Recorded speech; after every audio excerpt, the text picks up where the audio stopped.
Greetings, this is Obi-Wan Kenobi, and I have drifted into the Underworld. The Star Wars Underworld. I have a bad feeling about this. Here we go. We must go to the lower levels. The Underworld. You've taken your first step into a larger world. You're after something. Ben. Since I've started the Underworld, I've met so many great friends. Chris. I grew up in the 1990s, and mall packaging is nostalgic for me. Dominic. What I love most about Star Wars is that it's fun and it's all-around good times. So, this is where the fun begins. May the Force be with us. This thing really moves! Whoa! I like this! I can't believe you came all this way to see me. Why am I not in the intro? I gotta come up with a snappy line.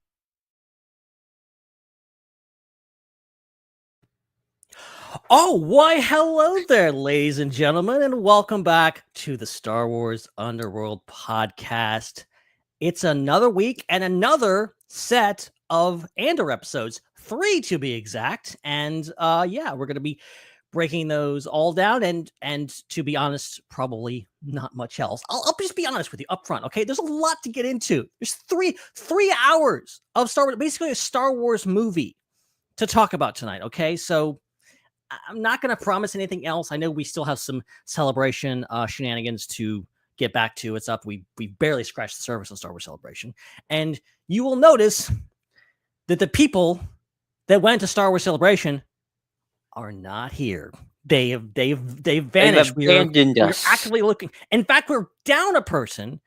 So basically the deal is that Hannah and Dom, their tauntauns froze before they reached the first marker, and we sent Chris out to find them, and hopefully by next week we will have them back. But apparently it's very cold between here and Tokyo. So, but what you gonna do? But call in some reinforcements and call in someone who is a very loyal. Usually he's in the chat. Usually he's just saying all kinds of stuff down there. But now he gets to say all these things right here and doesn't have to actually type them. Of course, I'm talking about my good friend and yours from the Ion Cannon podcast, Mr. Joel Davis. Joel, welcome to the show. Hello, I'm happy to be here. Hello. I don't think anyone can tell, but I have a cat sitting on my lap right now. They are purring up. Oh, we have a third. You're saying we have a third co-host, is what you're saying? Yes, they're a little shy. Hopefully they'll make their appearance now, because I can't currently see them, but I would like to see our third co-host before the show is out. Okay, I don't want to disturb any sleeping. I don't want to disturb any sleeping kitties. Okay, that would be sacrilege to wake up a sleeping cat. Yeah,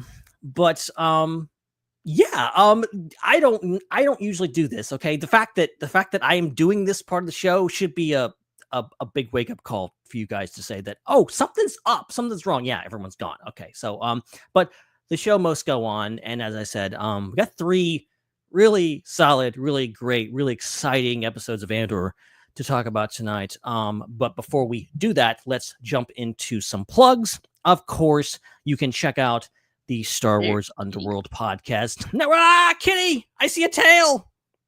Yes. All right, that's the cameo. That's the cameo we were all waiting for. Brilliant.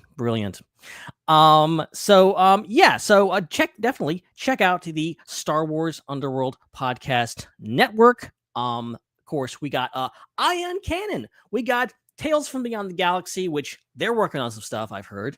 And we got the Raeside. And so many other things going on over there. So definitely check out that. Definitely subscribe everywhere. We're on YouTube, we're on Twitch, we're on Facebook, multiple places. We're mostly at the SWU, still not on Facebook at the SWUs. Facebook stole that from us. Curse you, Zuckerberg. But we'll get it back eventually. You can find this at it's literally the SWU on Facebook. That's the name of the page, because Facebook decided they didn't like pages with Star Wars in the title. So that's a long story. But essentially, we are everywhere, most everywhere at the SW, including Blue Sky, which the both of us are skeeting like crazy over there. It's been a lot of fun. Would it be skeeting or skying? I don't know. I don't know who decides this stuff. What is the official thing? I know it's not a tweet. It's not on Twitter. So what is it? I like Sky. Sky makes more sense to me. Sky. When I you say just think it sounds like I'm skiing. When I heard skeet, I'm like, that's hilarious. I'm using that forever. So that's mine. But we'll have to ask the Council of Blue Sky to figure out what actually is the proper term. But yeah, and don't follow us. Don't follow us on the other side. Get off that site. Okay, you know the one I'm talking about. Okay, get off of it. Don't do that. Okay, it's bad for your mental health specifically. I know it was bad for me, so I've felt a lot better since getting off that side. Yeah, and then also the Star Wars Underworld Network Discord, which our good friend Joel is head, commander in chief, Baron administrator of, and tell people what's going on tomorrow night on the Discord, Joel. Yes, tomorrow night we will be playing Fortnite. That's right, we're doing Fortnite. Woo! And we're going to be doing the Star Wars Fortnite. I was just telling you before the show, I am unreasonably excited about this Fortnite Star Wars season that is starting tonight. As of recording this, it will, by the time most of you will be hearing or watching this, it'll be already a thing. And apparently, like, there's going to be lightsabers, like all the weapons are going to be blasters. There's going to be a Forced Order base. There's going to be a Resistance base. There's going to be a Mos Eisley location. It's going to be wild. It's going to basically turn into a Star Wars game, which I think if you were not familiar with Fortnite, or if you were like me a few years ago, like, Fortnite, isn't that a game for 12-year-olds? Go check it out. Just log in. It's free. Like, they're putting it back on they settled a lawsuit recently. Now it's going to be back on iOS devices. So if you have an iPhone or an iPad, like, you can literally just grab it, boot it up for free. And I can tell you, it's a heck of a lot of fun, especially when it's Star Wars season, which is about to be. So definitely check that out. And I don't know if that's all the plugs, to be honest, because I don't usually do this. As I said, I'm very experienced, but that's all the plugs that I'm going over. Let's go ahead and jump into the main topic of the evening. Of course, I don't know what are we calling this? Is there a name, again, with the naming systems? A name? What are we calling this? This Andor arc discussion, Andor Eve. Well, no. The arc. These 3 episodes 4, 5, and 6 of Andor. Ooh, I know it's BBY3 is the what shows up on the screen, and obviously there's a lot going on. I feel like, with season 1 we had the Ferrix arc, we had the Aldani arc, very cut, straight laced on like what planet was most of the action happening on. There's so much happening everywhere, especially Gorman in this arc. Build up. I don't know. Next week seems like it's gonna be the Gorman arc through.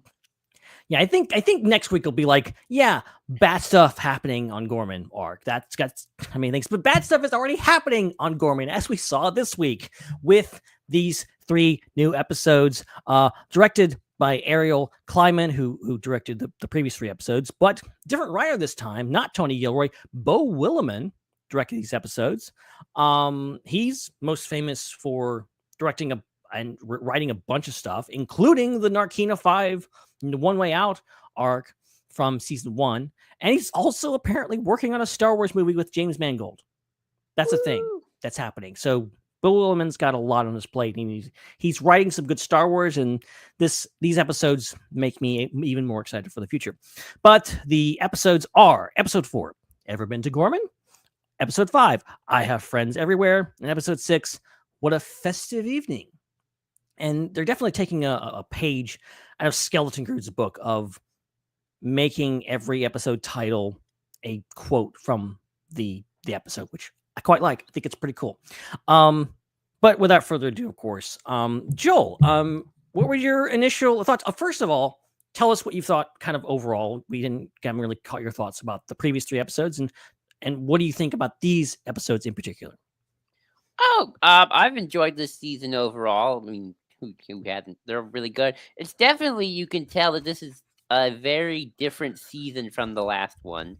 Obviously with the 3 arcs, almost like it's not anthology, but it kind of is, and it's the tone even feels a little different. It's a little bit more pulp, it's a little bit more, definitely a lot more funnier this season. Yeah, you're right. Than even the last one. It still got some dark moments. Dealing with some heavy stuff. Let's see. I think this arc definitely felt like a build up than a payoff in a lot of ways. Compared to the last one, which felt a little bit more standalone overall. I certainly liked Cassian's arc a lot more this time around. Me Definitely too. a lot more of a focus on him. Definitely, you can feel the lack of Mon Mothma this arc. She wasn't in it that much compared to the last one, where she kind of had the stronger story. I felt last arc. The Gorman stuff is getting really interesting, though. Space France again. Even more so than even Twilight at this point. They're even more Space France at this point. Very interesting. Really interesting where they're setting up with Cyril. I think Cyril's being set up for something really bad to happen to him, which should make you happy, but it kind of doesn't at the same time. I feel bad for him.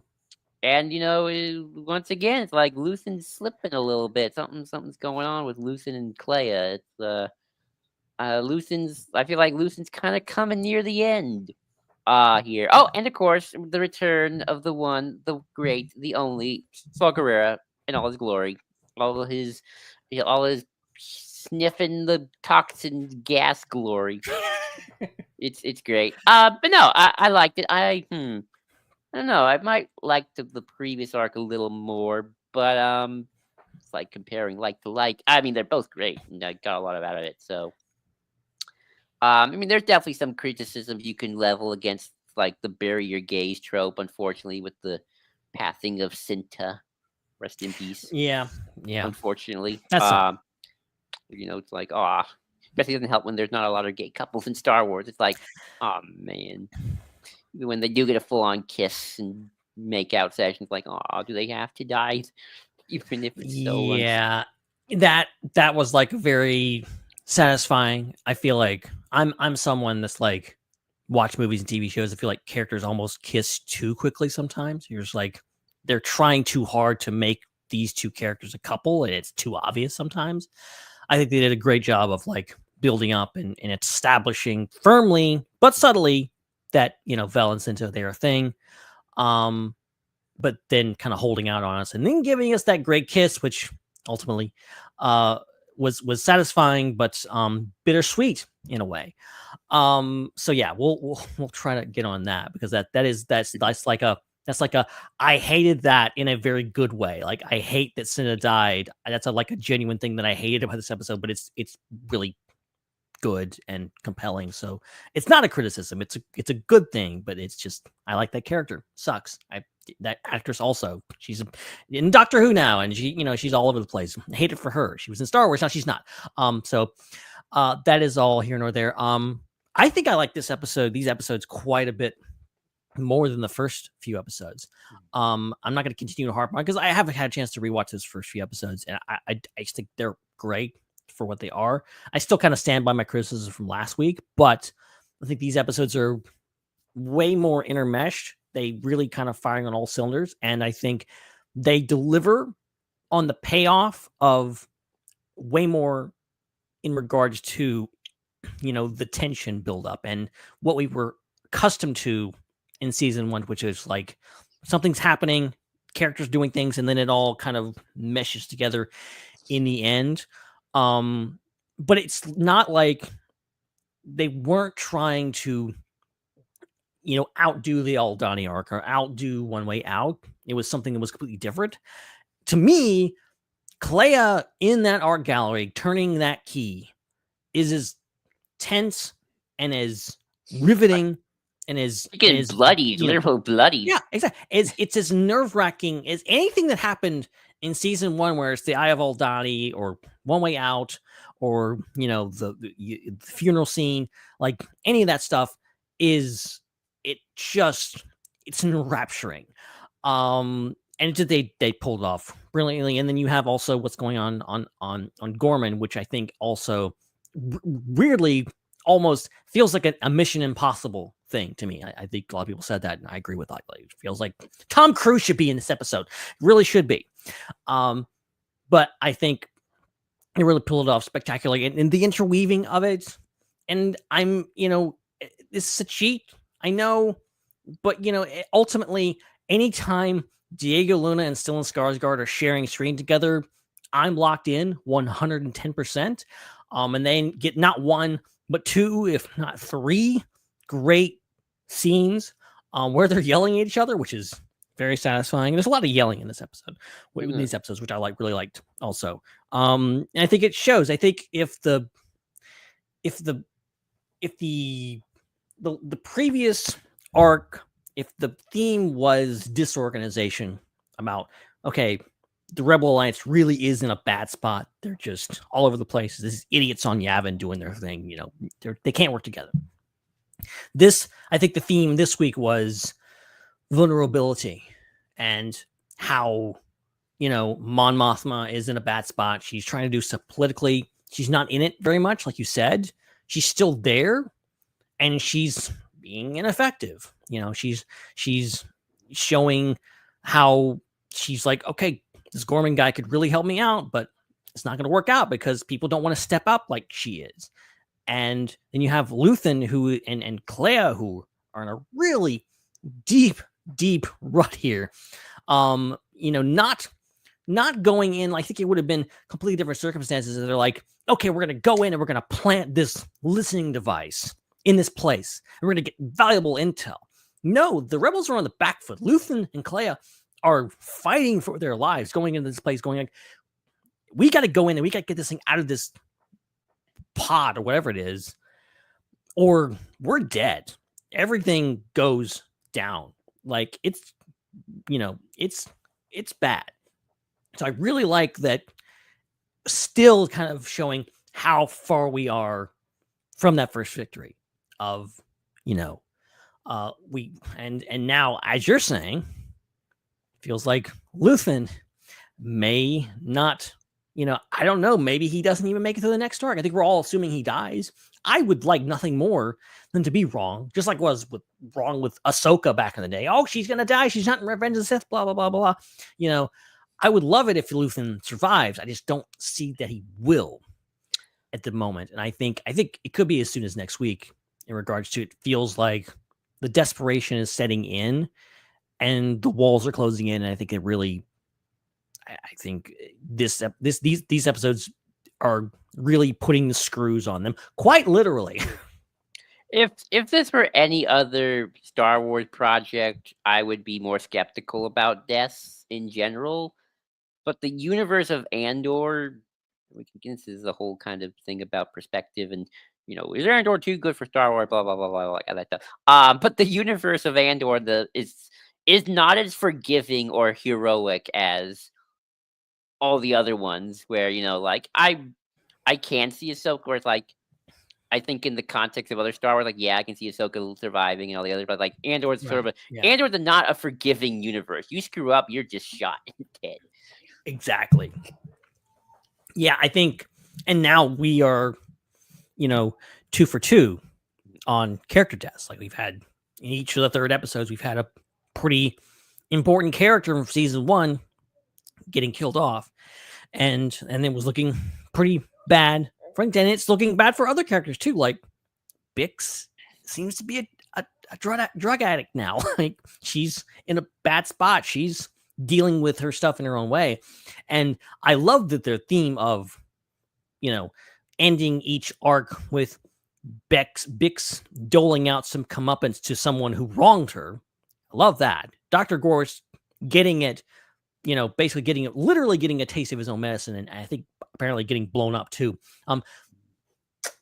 Beautiful. Love that. But is that cycle of violence going to come back around? I think. And is Bix kind of knee deep in this, and is she going to? I don't know. But I don't know. What did you think of? What did you think of Bix's arc in this? Because I think she's in a weird spot. Her and Cassian are back together. she's dealing with a lot of stuff still. She wants to get back out in the field, but maybe she's not strong enough. She's getting influenced by Luthen, who is a really bad influence on everyone in the show. So I don't know. What did you make of her performance in this? Oh, I mean, her performance is always great. Yeah, Bix is unfortunately a character who I think is also going to die, but also you kind of don't want to because like she's been brutalized so much, and it's like I don't know. It's kind of I've heard people complain. It's like, should we really have this woman character be just the story's punching bag? Even back in season 1, where she gets tortured, and then in the second arc, that happened. Now she's kind of a druggie. So, I think I'm kind of curious to see what happens next. I feel like I don't think just often Dr. Gorman, Dr. Gore.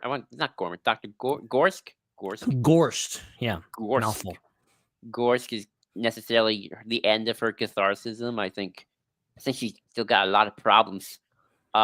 She needs therapy. She doesn't need necessary explosions.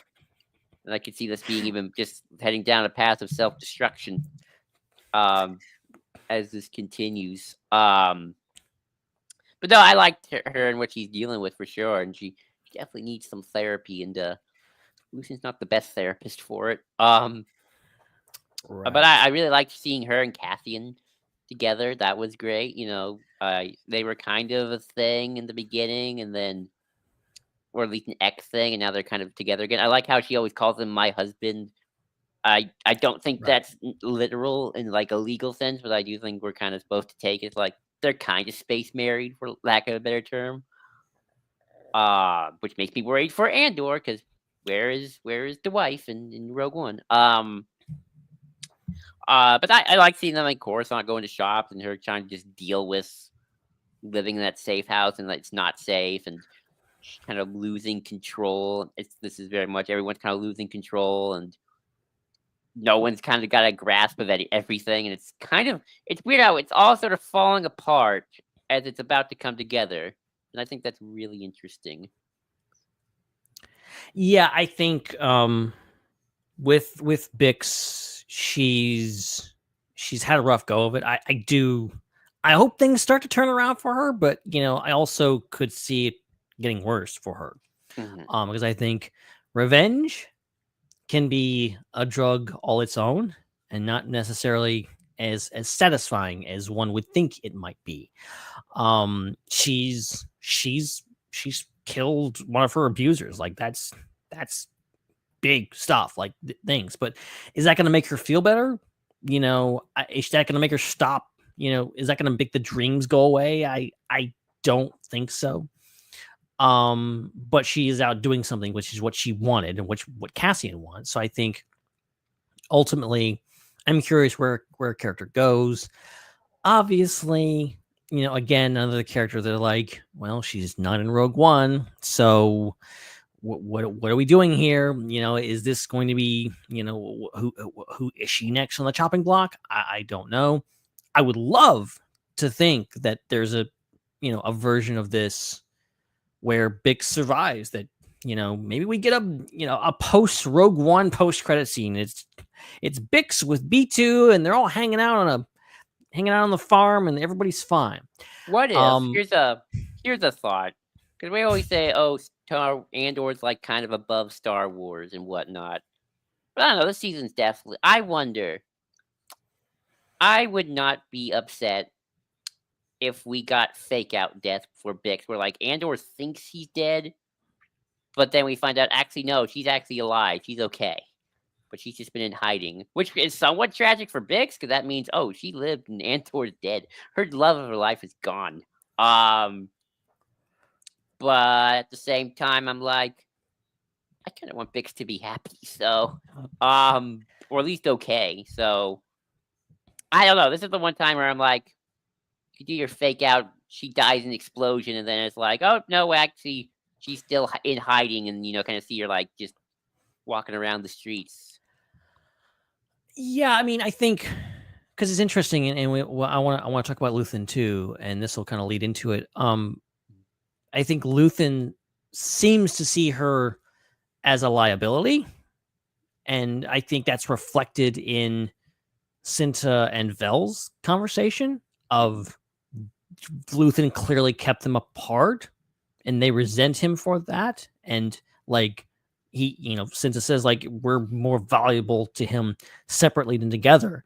I think from Luthen's perspective, it's much like the Jedi, Luthen's definitely not a Jedi, but he's coming at it from this perspective of personal attachments complicate things. We're doing a war thing here. We're doing a rebellion. We're doing we're trying to overthrow the Empire. There's no time for kissing. No time for any of this romance stuff. Okay, we gotta shoot, kill, die. And I think that he sees that happening with Cassian. I think Cassian in Rogue One is someone who is completely committed to this, is completely just kind of like Luthen, kind of given up, made his mind a sunless space, and is just fully committed to the rebellion. So much so that he's willing to kill someone he, might be innocent, like Galen Erso. And obviously he starts to come out of that in Rogue One, but we're seeing him going into that now. And I think that conversation when he goes to the thing after he finds out that Luthen went to her apartment, I think is a great example of just like Cassian rebelling against that idea of just like, we got to be fully committed to this. Cassian is, rekindled his relationship with Bix. So that kind of makes me worry about Bix from a Luthen perspective, because we already established in this season that Luthen will just straight up have someone killed if he thinks that they're going to be a liability, that they're going to be someone. And, also he knows that if Bix dies, that would be even more motivation for Cassian to stay in the rebellion and keep fighting. And her being alive and her being there for him to worry about is going to distract him from that. And so, yeah, that's what worries me. As much as I love Luthen, but he kind of is the villain in this show. He's kind of a antagonist. And I think through this arc, the entire thing is about how Luthen is screwing up everyone's lives around him. Like, he even doesn't have a great relationship with Kalea, who is apparently his closest confidant. Like, he's blaming her for everything that seemingly he signed off on, like putting the microphone in Skolden's art gallery. I'm very curious. I don't know. Do you have any thoughts on Luthen? I'm rambling here. I always got thoughts on Luthen, because Luthen's such a complicated character. I don't think you can put a label of hero villain on him. I think he is Star Wars's, well, he and Saw to some extent are Star Wars's grayest characters. I think, I was reading an article and it said something interesting of like, Lucid and Saw are characters who kind of know they're damned and doomed. They know they're not making out of this alive. Right. Oh, especially, I think, kind of knows he's on his last legs. Literally, he's gonna lose a foot soon. You're not wrong. Luthen has kind of subjected himself to be, he's the I'm never gonna see that sunrise. He kind of knows that in the grander, if he like gonna get really meta here, if Luthen kind of knew he was in Star Wars, or like he knows he's going to classic Star Wars, he knows that he's not going to live to see the day when the Luke Han and Leia of the world finally rise up, like, which is interesting because he is aiming for that. Let's remember that for season 1, Lonnie's like, we need heroes, we need people like you, Lonnie, we need good people on the rebellion. In a lot of ways, Luthen sees himself as like, I'm laying the foundation for Luke Han and Leia to come and save the day. I know I'm damned. I know the history books are not going to even probably talk. If there's like a New Republic history book of the rebellion, it's like, I know either they're going to make me look like a villain, or I'm not even just going to be, I'm going to be written out. I'm just going to be like, no one's going to know I exist outside of like a few individuals. And that's if they live to see it. So it is interesting, but there's also things Luthen's right about a lot of things. He's talking about Gorman and whether or not Gorman, excuse me. I had dinner before this, so I might have to burp. He talked about Gorman joining the rebellion, and or die trying, or it's gonna. What does he say? What does he say? It's in this article I have. I have this really good article. Says something about like it's gonna burn really bright or something like that. Oh well, yeah. Are you referring to the conversation between Cassian and Luthen? Yeah. I think it goes like Cassian's like, well, they're these guys are amateurs and they don't know what they're doing, and and this is gonna be bad for them. And he's like, look at this planet, look at Gorman. It's not just a ragtag group. Like this is a wealthy planet. This is a planet of status, I think, towards one of the core worlds. And it, if it's joining the rebellion, that could be huge for us. And they're like, well, what if it burns? And Luthen's like, it will burn very brightly. And he's right, because ultimately, if joins the rebellion, you win because you get a rich benefactor behind you. If the Empire crushes and massacres Gorman, which we know is going to happen, you're going to have the galaxy wake up and realize, hey, wait a minute. You can't attack this rich, privileged white planet. Did I say white planet? You can't tell them the white people. I mean, you're not wrong. You're not wrong. It's like the rich white people. It's like, holy moly! It's like if the Emperor can do that. Like, it's one thing he does it to Tatooine. No one cares about those guys. Space Europe, okay? Yeah, space France, space Germany, whatever. Space Paris. Like, you can't do that. Like, then people, even the rich and the powerful are like, wait a minute. The Emperor's going that crazy. That has to stop. And going to be a lot of pushback. And that's obviously when Mon's like, well, this Senate stuff doesn't work. I'm out of here. Gonna go to Yavin and form the rebellion. And it's so Luthen's also right on that front. I am. I'm kind. If Luthen dies, not just fake death himself, and hides for the rest of the war. I am kind of curious what if he learns a lesson. Does he think he needs to learn a lesson? Does the show itself even want him to learn a lesson? Does the show ultimately think he's partially right here? And I don't know. I mean, we're not going to know that until the end, of course. Because those things did get us to that moment on Yavin where Luke destroys the Death Star. It's all leading there. It's all one. It all does work. I mean, there are people who are like, none of it mattered because Vader had a change of heart that they destroy the Empire. But something had to get you there. And the show, I think, is doing its best. It's going to show the bridge being built to that moment on the second Death Star as much as the first. So yeah, those are my rambly thoughts on Luthen. Like, I don't know if you can label him as anything. He's Luthen. Yeah, I mean, it's obviously a stark contrast between these two ideas of rebellion.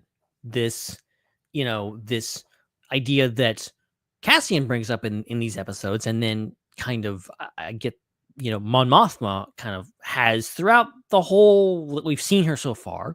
I think she says there's a great conversation between her and Vel last time where Vel is kind of talking about like, kind of what Cinta had said, like the rebellion comes first, and whatever happens, and Mon Mothma was like, well, we have to live to do the work. We have to live to make this thing happen. We can't just give ourselves over. And Cassian saying like, we're not droids. Like, we have emotions, we have feelings.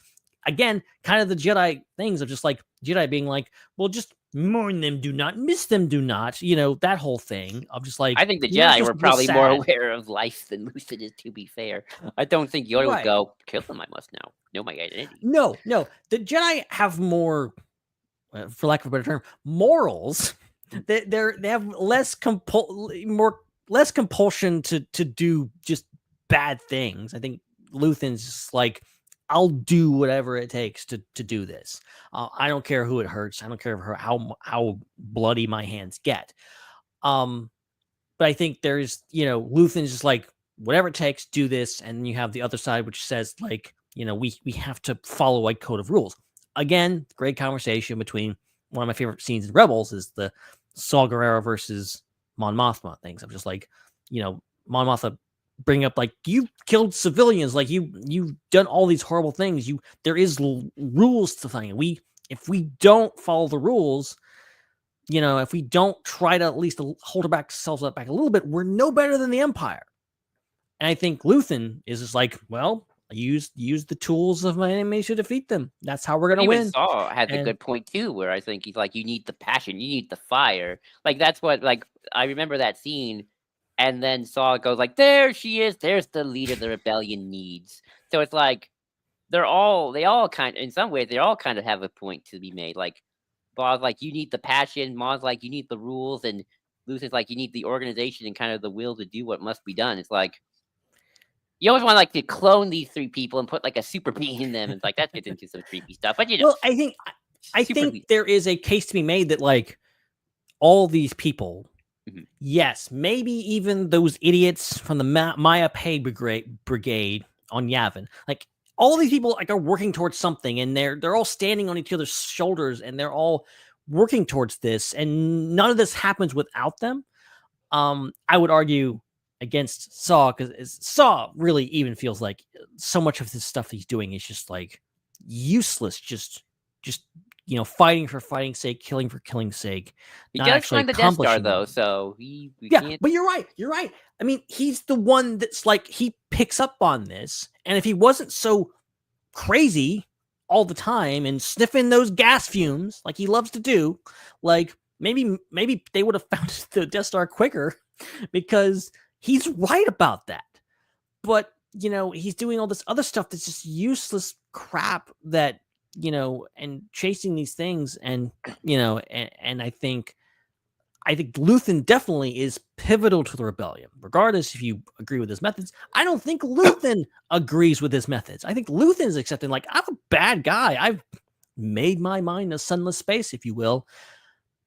I think he understands that he's a bad person, but he's doing the bad thing to get a good thing, hopefully in the end, but knowing that he, as he says, will never see it. But I think... You want to hear an interesting theory about Luthen? And no, it's not he's a Jedi, I promise you that. Absolutely.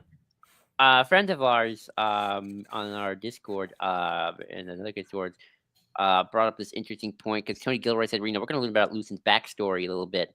So maybe next week, I don't know. I hope so. I think we're going to learn soon. We're kind of running out of marks. Anyway, someone had this really interesting idea. What if Luthen's from Naboo? Oh, I like that. And what if he's sort of been tracking the rise of Palpatine since the early days? Like just as like a Naboo citizen who kind of knew politics. Some of this comes from the fact that he's got Naboo stuff in his art gallery, which to be fair, could be just the story group gang, just production design. Like, hey, let's put this cool stuff in here. But he's very regal in that way. So, and Naboo does seem like a place of art. So it's like maybe he's been following Palpatine's machinations for years on Naboo since the Trade Federation, if not beforehand. It's like then when it all came down, it's like, oh shoot, I knew this was going to happen. No, I like that. I like that a lot. I think there's a ton of questions. I don't know if they'll get all answered this week. We are supposed to learn more about Luthen's backstory in this season, which I'm very curious about. And I'm curious how deep they will go into it in regards to, like, he's obviously wealthy. How did he develop this? Was like, which version of Luthen is the real version? Like, was he this art dealer guy before, wealthy guy? Did he become this when the Empire came about? Was he this before? He's not a young guy, so he was lived a good long time during the Republic days. What was he doing during the Clone Wars? What did he see all this coming? Very, very interesting to I think something that I'm really curious about. But let's switch gears to Gorman. There's a lot going on in Gorman. And very, very curiously, we get Cyril is on Gorman. He kind of tricked me out. I actually kind of believed the whole rebel act of, you're watching too much propaganda, mom. Blah blah Watching blah. Star Wars Fox News. Yeah, so I did like that. He's fully kind of in the ISB camp. And I'm very curious how this all goes for Zero, because we were talking about last week how, like, where does he end up? Does he defect? It was kind of playing into that theory in the first part of this episodes, and then kind of coming around to him infiltrating things. But then he is on the ISB's radar. He's got his office raided. So I'm still curious, and their whole relationship with Dedra is interesting, to say the least. I don't know. Did you have any thoughts on Cyril and the Gorman shenanigans? I was suspicious the whole time of Cyril. Like, this seems like too quick a turn. Laying it all a little too strong. Right. But I did love him talking to his mom. I love how when, like, the Gorman Resistance Front are listening in, they're like, "Oh, the mother is terrible." Like, even they're like. I have this thought of, like, I always think about, like, E.D. Karn is in the same galaxy and universe as Emperor Palpatine, and I just think to myself, is Emperor Palpatine no longer the most evil creature in the galaxy anymore? Has E.D. Karn replaced him in the top of the villain hierarchy? Just now have this image of, like, what if E.D. Karn was like Palpatine? Come on, it's like, you never call, you never write, you call this the Imperial.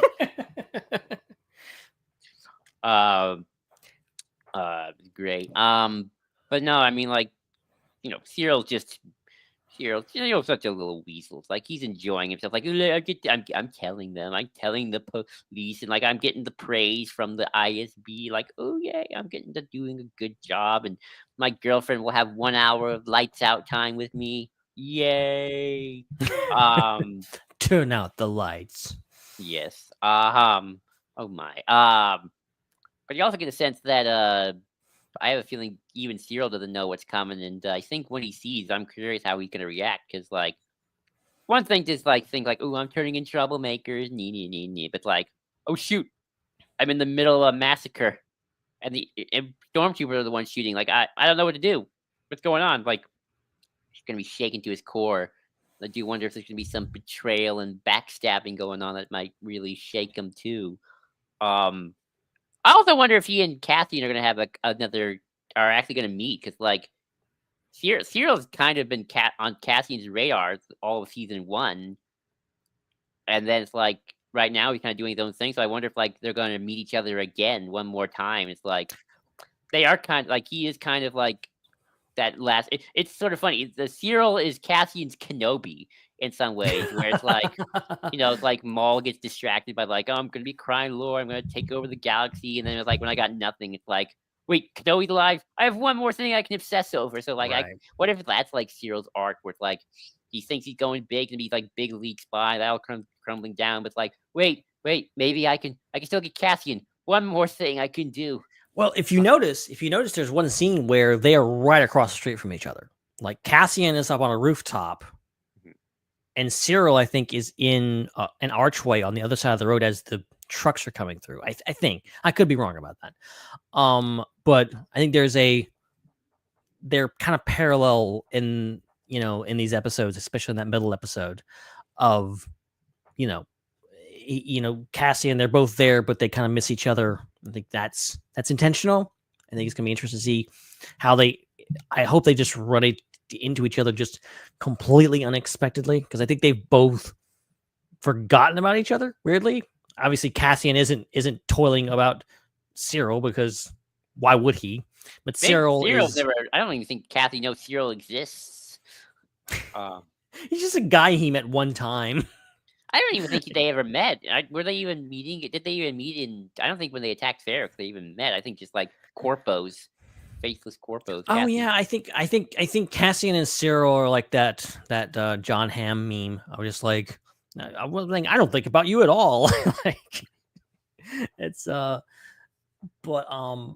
yeah, I'm very curious. Oh, I want to bring up something that really surprised me. I was really excited about, and we might need to actually explain this. The original Gorman massacre is canon. Yes. Oh, yes. Do you want to explain this? Because some people that may not know. Tarkin squished. All right, yeah, okay. So, the Gorman Massacre is actually something that goes back to the Rebel Alliance source book from West End Games from the late 80s. Wow, jeez. As sort of an instigator to when Mon and Bale and those others started to like, oh, we got to do something about this empire. And this happened, but this version of the Gorman Massacre happened early on in the Imperial reign. This happened like 12 BBY 14, like really early on. And anyway, the idea is in this massacre, Gorman people are protesting. They're peaceful protesting. They're like on a landing craft to prevent Tarkin's shuttle from landing. They're like, hey, ho, ho, Tarkin has got to go. All peaceful and stuff. And instead of, sending out stormtroopers to clear them, Tarkin just decides, land the shuttle anyway, and if they get squished, they get squished. And they get squished. And Tarkin just lands the shuttle, squishes them, doesn't care, and just moves on with his day. And that's the Gorman Massacre. Splat. And now it's the Tarkin Massacre. Yeah, they're calling it the Tarkin Massacre, but it is canonized that Tarkin pretty much murdered 500 Gormans. So the Gorman Massacre we're anticipating is going to be the second Gorman Massacre, which I'm like, oh, you want to hear something worse? Want to hear something worse? Yeah, go ahead. As far as Tony Gilroy was talking about this, he called the Tarkin Massacre a mini massacre. So that was a mini massacre. How many people is Dedramir going to kill in this thing? Like, seriously. Like, I'm very curious now that we've had, like, which is very cool. I think we've talked about it, you and I, about like, oh, this whole like, Tony Gilroy is not a Star Wars fan. He doesn't know this and that and whatever. The dude does his research. Like, the whole, like, that was on display with the whole, like, Cassian was born on Fest. No, this is a cover story, from a freaking visual dictionary from Rogue One. They put that in. I really now like having this thing. Go ahead. I was gonna say I really like it because it's one of those things where it's like you just kind of appreciate it, right? It's like, he didn't have to do this. No one expects Tony Gilroy to, if we want to use the Gorman Massacre for the new canon, that's all good. We kind of all thought like, oh, okay, this definitely seemed like a new thing, different time period, all that good stuff. Like, okay, we all accepted it. Then it's like we always say like, oh, in Legends, well, when Tarkin did this, but like, no, Tony Gilroy decided to put in the effort.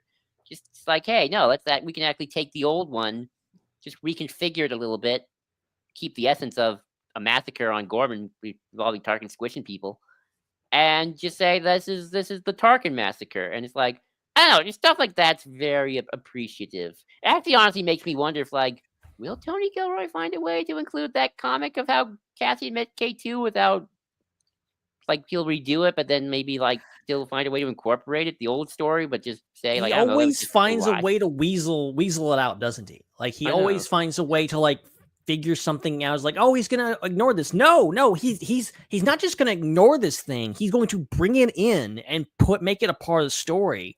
And I think with this, obviously, they're trying to establish that, hey, look, Gorman's don't like the Empire. They haven't liked them forever.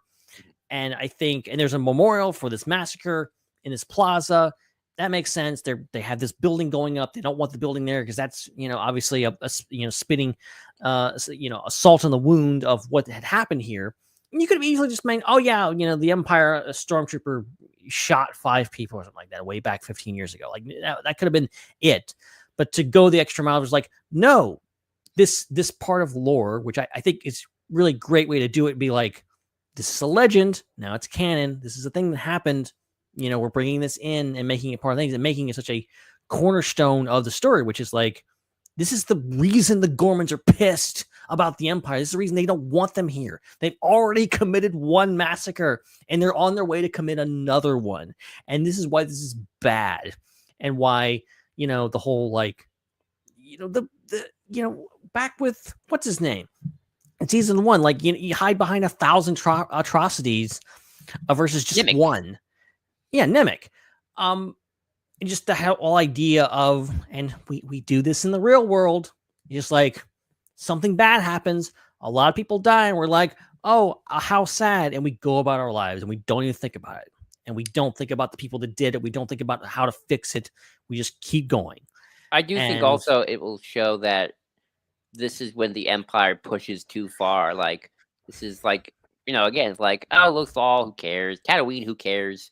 It's like, oh shoot, this is sort of everyone's wake up call to like, oh, the Empire actually might be evil.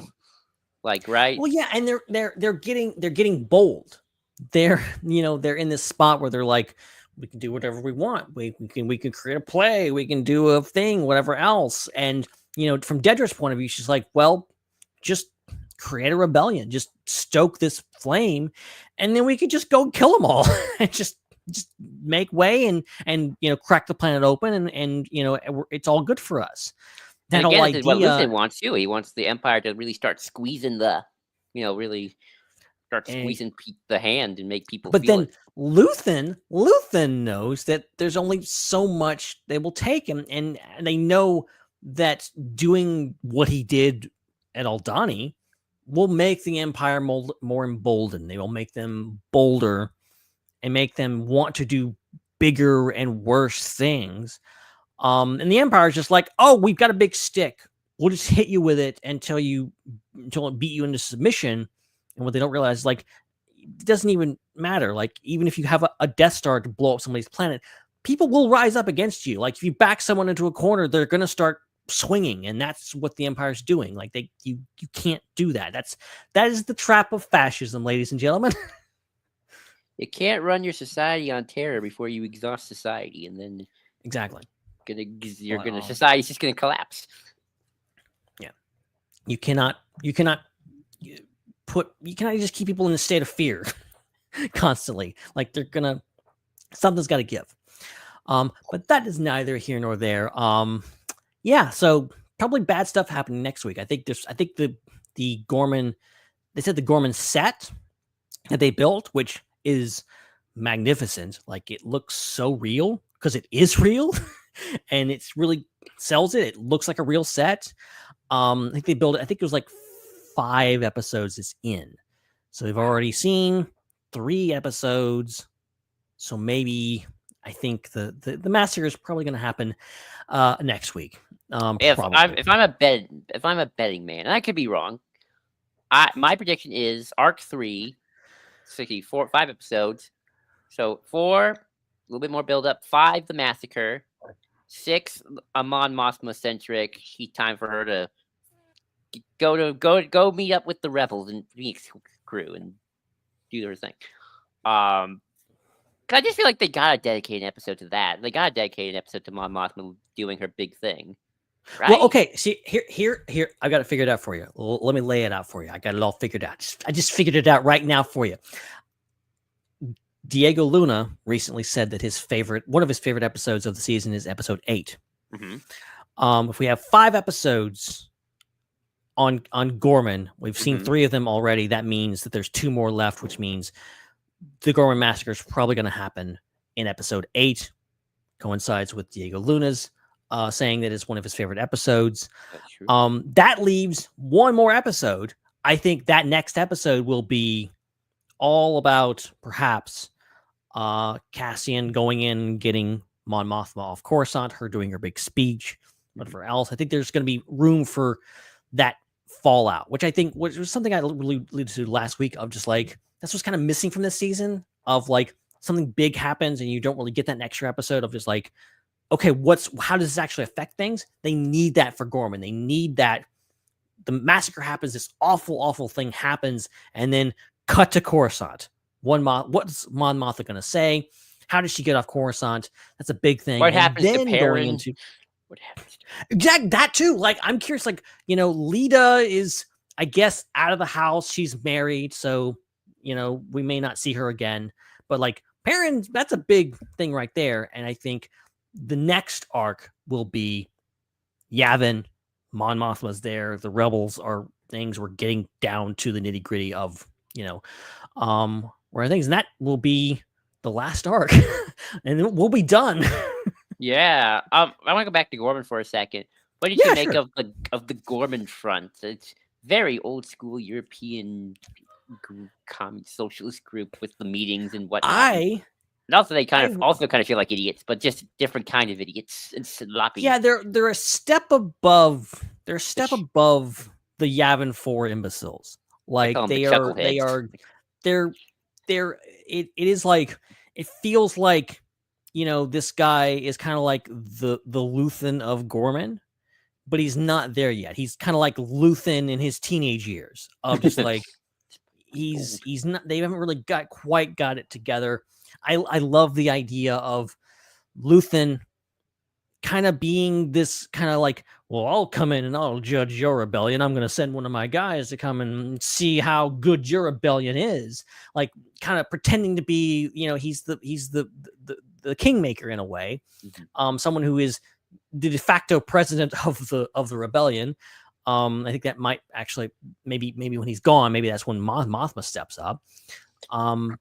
But I think it's interesting that they're coming in and doing all this, and yeah, the Gorman front they're inexperienced. I think it's great to see these very sophisticated people, these people of wealth. They still don't quite have their act together. They're still very much, in this, like, they're putting bugs in places. They're protesting, but they're not quite there. And I like that quite a bit. I like that juxtaposition. Seeing how, that line that keeps popping up, everyone has their own rebellion. This is their rebellion, but how effective is it going to be? I don't think it's going to be very effective. I think it's going to get a lot of their people killed. I think that's what's going to happen next week, or in timeline wise, a year from now, once they start getting more bold after this happens. So that's going to be interesting to watch. And I think seeing how that shakes out and how, if any of these characters end up joining the actual Rebel Alliance in the future, who knows? It's interesting how both arcs now have dealt with rebels that just quite aren't there yet. Like, you got the My Pay gang who just completely, I don't know what to make of them. I think what makes the Gorman front just a little bit more organized. I think they gotta have more principles. By principle, I think they got something a little bit more to unite around, which is Gorman. While the other gang I don't know what they were fighting for outside of like Empire sucks. I guess that's kind of it. But they're also sloppy because they're kind of privileged and probably aren't ready to go full on Saw Gerrera. We gotta get the toxic gas and blasters and just go at it. And of course they are responsible for Cinta's death because that one dude didn't follow orders, which is important that you still gotta follow orders because then stupid stuff happens. Yeah, that's the crux of all this, is that Luthen's talking about like, oh, I have to use the tools of my enemy to defeat them. Well, the Empire is a military state. Like, it is a military unit. They have all this stuff. They have equipment, and they're organized. And the rebellion, if they're ever going to match up, which they will, they have to organize in a way that there's a chain of command. There's this and whatever else. And Gorman French is not there. They're just, they're in a way, I think it's weird that Cassian has kind of the best, assessment of them. He's like, they're just not ready. They're not there. I like that, this ineffectiveness in a different way. Completely, obviously, you have, people rolling around in the mud like idiots, and you have rich idiots in living in glamour and all this kind of stuff. And it's really fascinating. I'm curious how that develops further. And just overall, the world building in this show is superb. It always has been. But I think these arcs, giving them their chance to explore world and getting to know Ferrix in season 1 and getting all that was great. And, having those giant sets that they built, making it feel all the more real. But Andor and The Mandalorian are the two shows that have like a place or a planet that is just the world building is spectacular. Now with Andor, it's Ferrix, and obviously Gorman now. And with Mandalorian, I know it's like Mandalorian, really? No, I think Navarro is like one of the best planets ever created, and the arc that planet goes through is amazing. It's not as culturally deep as they like Ferrix with like the spot with the bricks and Gorman with the spiders, but it's like it is. I do love that Navarro. You can just see kind of goes from Tatooine 2.0, just a glum lava planet, to like, oh, actually, here's a thriving civilization starting to form. It does what Star Wars does best, which is it makes it feel like a real place. It feels like, oh, I could go to Navarro, I could go to Ferrix, I could go to Gorman. This is a real place. And that helps because, like, you know, even like I think this, I'm not crapping on the volume, but like it's clearly like they built some sets for Navarro. Like there was like they really built that courtyard in season 3, and like all this happening. They really went out there, and so I think with Ferrix you have all this amazing brickwork and all those things, and the wall of gloves and all that. I think, and now with Gorman having this build up to making you care about not just the characters, but a society and a community and how this all fits in, and, you know, making, and probably they're going to blow it up to next week, and it's going to be rough. And this corner of the galaxy, we had never really known anything about. We had heard of Gorman. We never even heard of Ferrix before the show.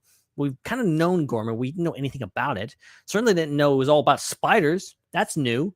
But having that and being like, okay, we're spending this week just getting to know it, and now we're going to have something terrible happen that's going to make us care about it.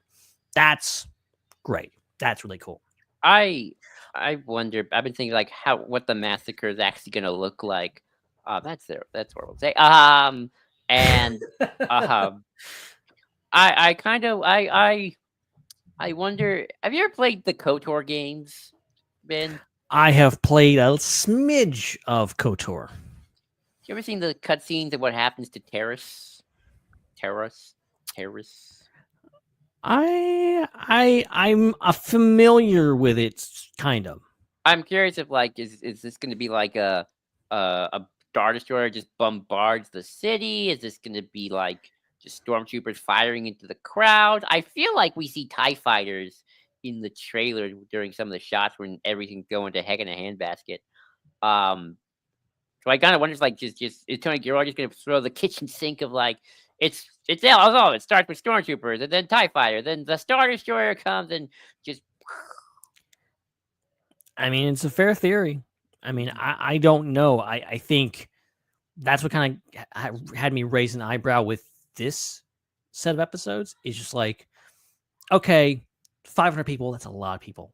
Like, and if you told me like, okay, yeah, that 500 people is enough to like affect Mon Mothma, affect the galaxy in a way that like everyone looks at this and goes like, the Empire needs to be stopped.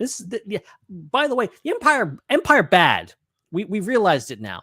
And we need to do something. But the fact that that was the Tarkin massacre and that this massacre is going to be so much worse, what are they going to do? Like we see the shots in the trailer of people protesting in that plaza and then stormtroopers showing up. Obviously could just be stormtroopers firing on a crowd, which is pretty bad. But is that going to be more? How many more? I'm curious, what prompts that and all that. Very curious. I don't even know why I'm asking this question. We literally less than a week away will know all the answers to these questions. But it's fascinating to talk about. Mm-hmm. Yeah, but right. Okay, so another thing I wanted to cover is we've mentioned him a couple times. Saw Gerrera. Who is hanging out on Dakar. Sequel trilogy. Me and a bunch of other people called it. I mean, it wasn't too much of a stretch because they literally showed it in the trailers. It was pretty obvious. There was a part of me that like, oh crap, they're gonna they're gonna have, this location that's clearly Dakar from the sequel trilogy, but they're gonna put it as something else in the show. It's gonna be a different planet. But no, they straight up show it's Dakar, and Saw Gerrera's hanging out, and Williman Pack is in a pretty bad spot. And I like this storyline. I like that again. Luthen strikes again. Luthen put Williman in this things and gives him no escape plan, and seemingly, and puts him in this really terrible position. And again, Saw Gerrera, he's just an a-hole. He's just a grade a-hole. There's no way else to put it. And he's way more ruthless. I think Luthen is an a-hole, but he's more methodical, and he kind of tries to, talk his way around it, and he has a method to the madness. There's no method to Saw's madness. He's just a jerk. At least he owns it. Like he's like, yeah, I'm crazy. You think I'm crazy? You think I'm crazy? But Forrest Whitaker, man, he's killing it as usual. But I don't know. What did you think of the whole Saw Gerrera storyline in this, and Williman Pack, all that? It kind of makes sense. Will's with Saw. I always felt like Will had a bit of a chip on his shoulder because the Empire killed his dad. So it's like he's out. He in Ferrex, he was the one who threw the bomb at those guys during the Ferrex protest. So it kind of makes sense he ends up with Saw, and even takes in the fume. So I feel like in some ways he was kind of always heading down to be a partisan. No, I love Saw's monologue. Like, revolution is not for the sane. I forget what he says, like something along the lines of like, you and I are gonna be dead before the Republic returns, or something, and we are fuel. We're the thing that explodes when there's too much friction in the air. Let it in, boy. There's freedom calling. Let it in. Let it run. Let it run wild. It's very fascinating. I love how he also says it's like when he's having. I think what's really interesting. I think two things about this scene that are really interesting. One, he talks about Onderon, like I was in an Onderon prison camp or something. I wonder if that was during the Clone Wars, and it's like, oh man, Onderon was really having it before Anakin and Ahsoka showed up. That was that, and also when he's talking about why he breathed the fume, he says like, it's my sister, it's my something. I forget the lines. I wish I remembered. Yeah, I was very curious about that because he was talking about, I was a prisoner and then my clothes melted off. I'm just like, and he said he wasn't much older than Williman, so I'm like, when did this happen? Was this something that the Empire did to them, or was this something the Separatists did to them when he was younger before the Clone Wars? Separatists just to show that the Separatists are ruthless, which they are. At the end of the day, it's the same guy behind the scenes doing stuff. So like, the Separatists did some Empire stuff, even though they were technically rebels.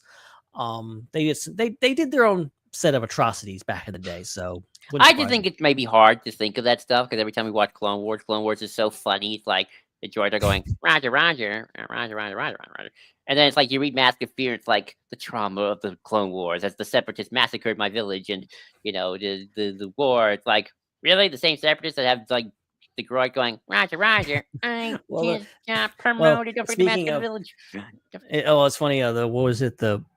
I did venture into the hellscape that is a Twitter or Zitter or whatever you want to call it these days. And there was someone that like listed all of the atrocities that have been shown in Star Wars, and like half of them are from Clone Wars, like massacres and bombing cities and doing torture and all this kind of stuff. And it's just like, yeah, Clone Wars was some dark places. It didn't always present it as darkly as Andor is, but Ahsoka will be fine. It was there. Electrocuted. She'll be fine. Yeah. It's like, or just like watching Ahsoka or like watching the Clone Wars being like, oh, this spunky kid on the battlefield, then watching Ahsoka the series and going like, oh, she was a freaking child on a battlefield. This is messed up. Yeah. So maybe. But it's interesting how he's sort of seeing all the got a package. Got a package at my door. My dad will get it later. It's interesting how when he when he does the fumes, Which, buddy, that can't be healthy for you. You're kind of having a bit of a drug high. No, definitely not. I wonder if it's like I think the idea is like he sees his past. He sees kind of like everything that's come before him. And I mean, that's the tragedy of Saw Gerrera in a lot of ways, of how he's just sort of lost himself more and more, as the war's gone on. Like he lost Stila, and then he lost Jin. And that's actually something that, we don't talk a lot about. I think I brought this up again on the podcast of like, Jin coming back for that last moment of Saw's life, I think was sort of his kind of able to kind of come back to humanity just long enough to realize, Jin, you're back in the fight and you have to carry the flag now. I can't do this anymore. I'm both mentally and physically no longer fit for any of this. But I have hope that you can do this for us, save the rebellion, save the dream. I don't know. I just found it all very interesting. And also, Saw's paranoia was correct because that one guy was listening in. He was a spy. So when he shot the other guy, it's like, well, he was a spy, so point for paranoia. I can't help but believe that guy had that transmitter planted on him by Saw. And it's he's just like, well, I can't keep both of them, so I'm just gonna kill this guy so I can keep Williman, and he's trapped now. Easier than killing him, just kill the other guy. And it seems like a Saw Gerrera move. But yeah, Williman is stuck with these guys. I'm curious how this goes because, not to keep speculating about stuff that we'll literally see in a matter of days, but like there is a shot of Williman who seems to be in some very fine attire with a gun and looks to be maybe he's on Gorman. So I'm curious if there's multifaceted shenanigans going on Gorman, that maybe there's like Gorman front and like Cassian and Luthen are there, and then maybe also Saw Gerrera is trying to do something, and that kind of sets it off. I'm curious. It's possible. I mean, historically speaking, and this is what I love about Andor, you can really tell it pulls a lot from real world history. Whenever there were like big in the olden days, I mean, there's still today, so what am I saying? In the olden days, whenever there's protests and whatnots and there's always like secret agents from all sorts of organizations, be it the revolutionary ones, be it cops in plain clothing trying to get people riled up. Oh, so they yeah. can get the things to get the crackdown happen sooner, and all sorts of stuff. So I would not be shocked at all if like when the protest happened, all the groups are like, get our people in there. We gotta scout out or see if we can't recruit some folks along the way. Or in the Empire's case, make the protest violent so that we can have total justification to mow everyone down. Yeah, exactly. Because if there's just a few people making a trouble, that means the whole protest is invalid. That means everybody's bad. We can just do what we want with the protesters, right, guys? Hint, hint. Okay, I don't want to get political here. We want that, would we? Let's get to my favorite scene. Let's get to my favorite scene in the whole show, which is the party scene. Which, I mean, I feel like it's an easy choice because it is. Should we talk about the cameo in the room first? I was just leading up to that. Look, I know a lot of people. I heard about the whole like jarring recast. You and I were talking about this. We were talking about it privately. We knew something was coming. I think you even sent me the link, and we were talking about it. We didn't want to talk about it publicly because we didn't want to post about it because we didn't want to spoil anyone. But I don't know. It might have actually helped someone if we had spoiled it because a lot of people were caught off guard by this. But for those who don't know, if you didn't watch the episode, just didn't notice, Bail Organa is in this, but it's not Jimmy Smits. It's Benjamin Bratt, who has taken over the role, and Tony Gilroy has gone on record to say that, yeah, they just couldn't get Jimmy Smits for whatever reason, considering that this show was made during a strike, and that was screwing with everyone's schedules, I think. So Jimmy Smits was unavailable. They still wanted him to be in this arc, in this season, so they just recast him. And so they got Benjamin Bratt back. And Tony has said specifically that he put him in this episode just to kind of get people used to the idea of a different actor playing the part, because apparently he's going to have a bigger role in the upcoming episodes. But he just wrote him into this episode to be like, people, here's the new Bail Organa, get it out of your system, talk about it so we can get on with this. But now that you've seen it, we heard about it, but now that you've seen it, what did you think of Benjamin Bratt as the new Bail Organa? I'm curious if it's like the new Bail Organa moving forward, or just for the show, and if they can get Jimmy Smits. Well, he is 70. I mean, I think if they can get Jimmy Smits, they will get Jimmy Smits. I think, but I also think that, it's good to have a backup in case you need him. And, if people like him in the role, I don't see why they wouldn't bring him back. Yeah, I mean, I wonder how old Jimmy Bratt is compared to Jimmy Smits, because Jimmy Smits is 70 years old. I will, as you're talking, I will look that up. Getting up there. I mean, he looks great. But no, I mean, it's a pretty good look-alike. I thought for a second someone else was Bale, but I was looking like, oh no, you're the Gorman standard. Never mind. Like, you're even like the wrong accent. You're the wrong ethnicity and the wrong accent. I thought, oh gosh, is Bale now a Scottish white guy? Like, wait. And for the record, Benjamin Bratt is 61 years old. Jimmy Smits is 69. Actually, Jimmy Smits does not look it, man. He's not that 69 is that old. It's really not, but Jimmy Smits doesn't look his age either. So yeah, I'm glad they came out right away after this, because I feel like I was listening to another podcast they were recording it before the public release, because they got screeners, and they were like, oh, if Lucasfilm doesn't say anything, fandom's gonna like create stories and gossip, and like, why didn't they cast Jimmy Smits? Is there like bad blood or something? It's like, no, I'm glad Tony Gilroy came out right away and was like, no, just a scheduling problem, strikes and all that, but we didn't want to write him out of the show. And yeah, I mean, I liked him. I thought he did pretty good. I mean, he's no Jimmy Smits, but he's also pretty good on his own. So, I definitely, he had the kind of similar ethos to him. I'm glad they didn't write out Bail Organa from the show, because I feel like, there was always a lot of talk of Andor season 1 of like, where's Bail Organa? Mon Mothma's here doing rebel stuff. Where's Bail? Bail's like 1/3 of this rebellion outside of Mon and Saw. We have a whole book about it. If anything, Bail has his own network of rebel spies with Ahsoka and Fulcrum and all that. He's also doing the Lucen thing in his own way.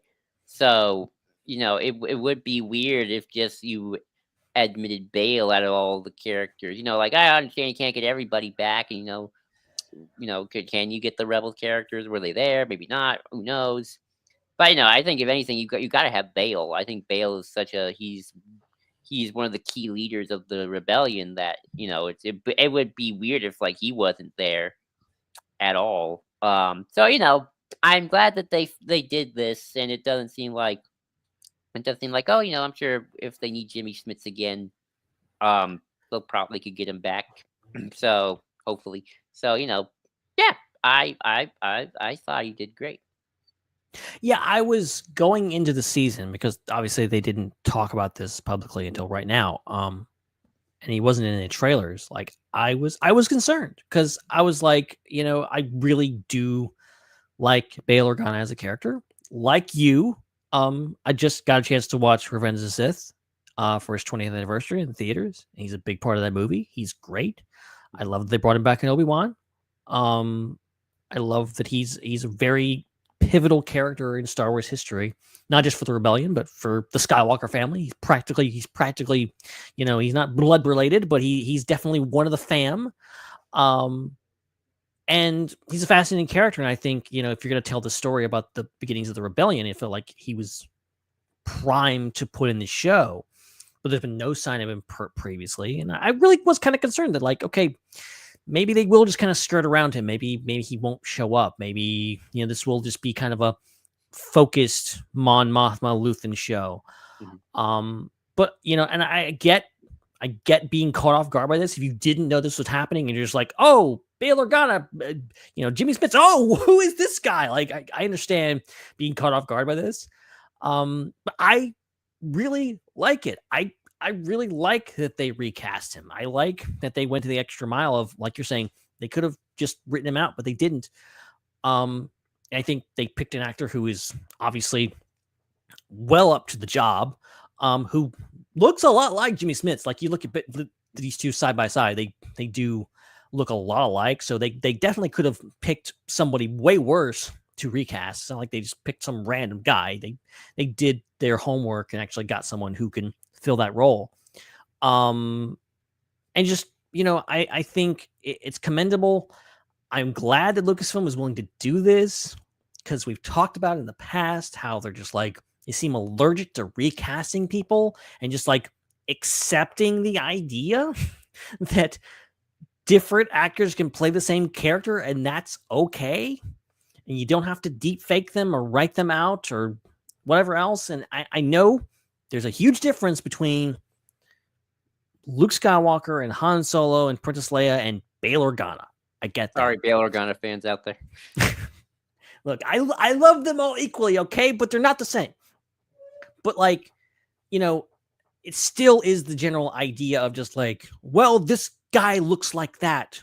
And I can't wrap my head around, I can't do that. And some people are saying, that it took them out of the episode. That they can't really accept Benjamin Bratt in this role. And, I can't tell you how to feel. If that's how you feel, that's your opinion. I will say that, like,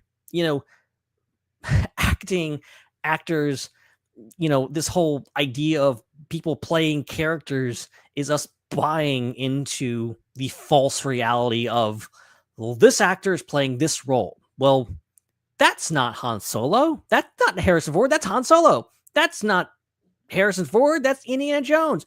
Wait a minute.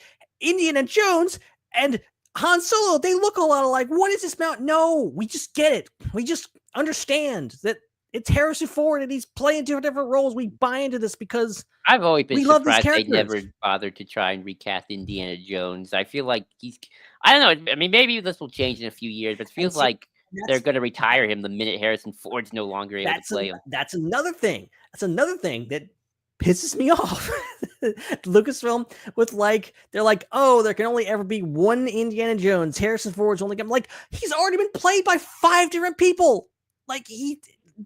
Indiana Jones has never, ever since Last Crusade, he's been played by different actors. I know they're younger and older, but it's still the same.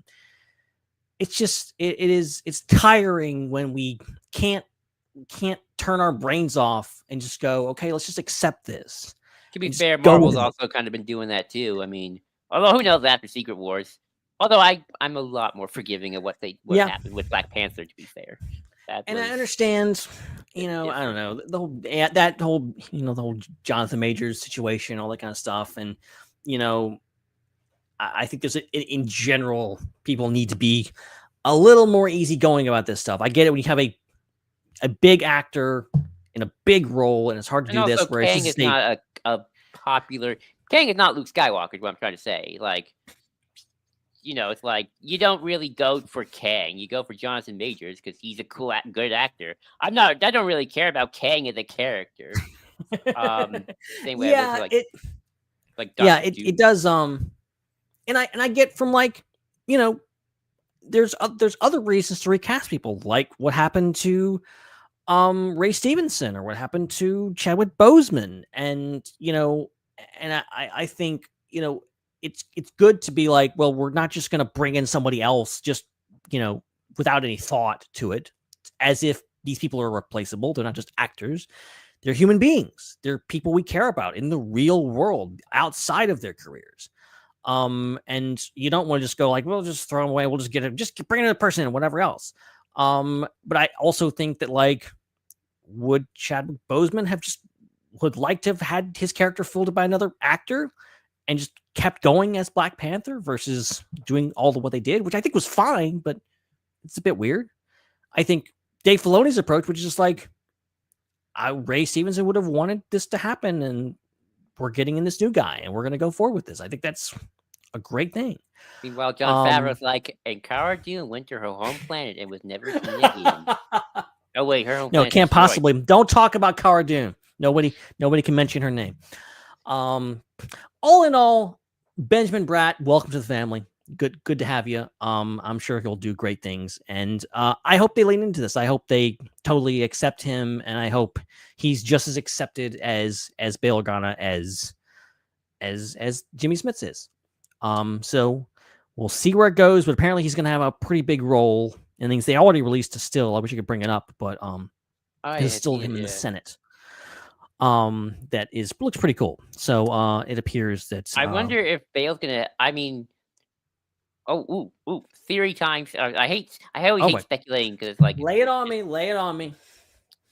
I think Bale's gonna help Mon Mothma escape. Because remember, the Rebels gang, the Ghost Crew, is part of more Bale's network of rebels. And it's kind of funny. Bale gets like the Jedi and characters and like all the classic Star Wars. Meanwhile, Mon's stuck with Lucid and all the shady, backstabby ex-boyfriends, bad husbands. It's just so funny. It's like so fun. Mon and Bale are like polar opposites. Where it's like Mon gets the husband that's complicated, the spy network that's like cutthroat. Meanwhile, Bale's like, I get like the perfect wife and the daughter who I love and like loves me back. And it's like I have like the perfect family. He's almost like super dad in a lot of ways. Yeah, I find that funny. But anyway, my point is, yeah, Bale's connected to the Ghost Crew. Mon meets up with the Ghost Crew. So what if like Mon's like, I can't rely on Lucen's network. Bale's like, well, I got my own network. Here, I'll help you. And finally, we're seeing a merging of the networks of like these of the more dark, gritty rebels with our classic rebels. Well, there is that.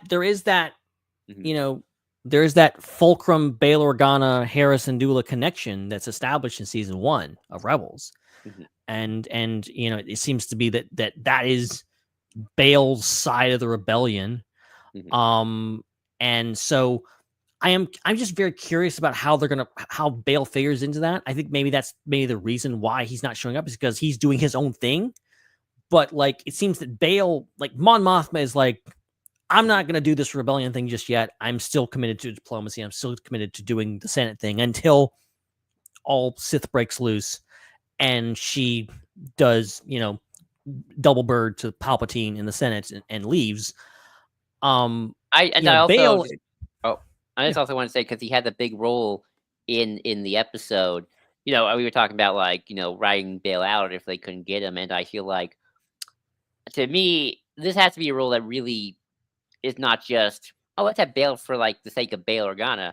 Let's have Bale because this is both important to the story and important to Mon and important to kind of the lore of it all. And I think that, you know, this is why you would recast to keep Bale in, other than just, hey, let's just have familiar characters like Bale. I think it's like, no, they gotta really weave it into the narrative here.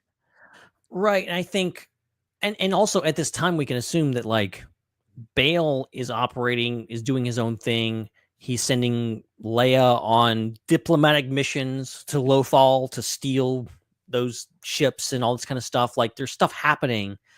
But he's still keeping up the appearance of, I'm a senator. I'm this, you know, Alderaan's this peaceful planet and all this kind of stuff. We don't have any weapons. Curious how that all shakes out and how he's playing his cards. I think getting into his psyche, I think is going to be really interesting. Yeah, and I really do want that first meeting. I know the spoiler alert. Maybe I won't look. It's a new book. I won't spoil it. But Mask of Fear has some great interactions between characters, especially towards the end. And I really do want like that first Rebel meeting of like Saw, Bale, Mon, Maybe Luthen's there. Maybe he's dead by then. Like though that core group coming together and going like, okay, we're gonna do a rebellion now. We're gonna we rebel. We rebel. How about this? Yeah, I'll be curious if we get to see that first meeting or not. My gut tells me maybe no, and we'll just see the getting out of Coruscant angle and the Perrin, what happens to Perrin, of course. But yeah, I would definitely say that like Bale was never supposed to have a big role. Then yeah, why did you recast him for like one scene?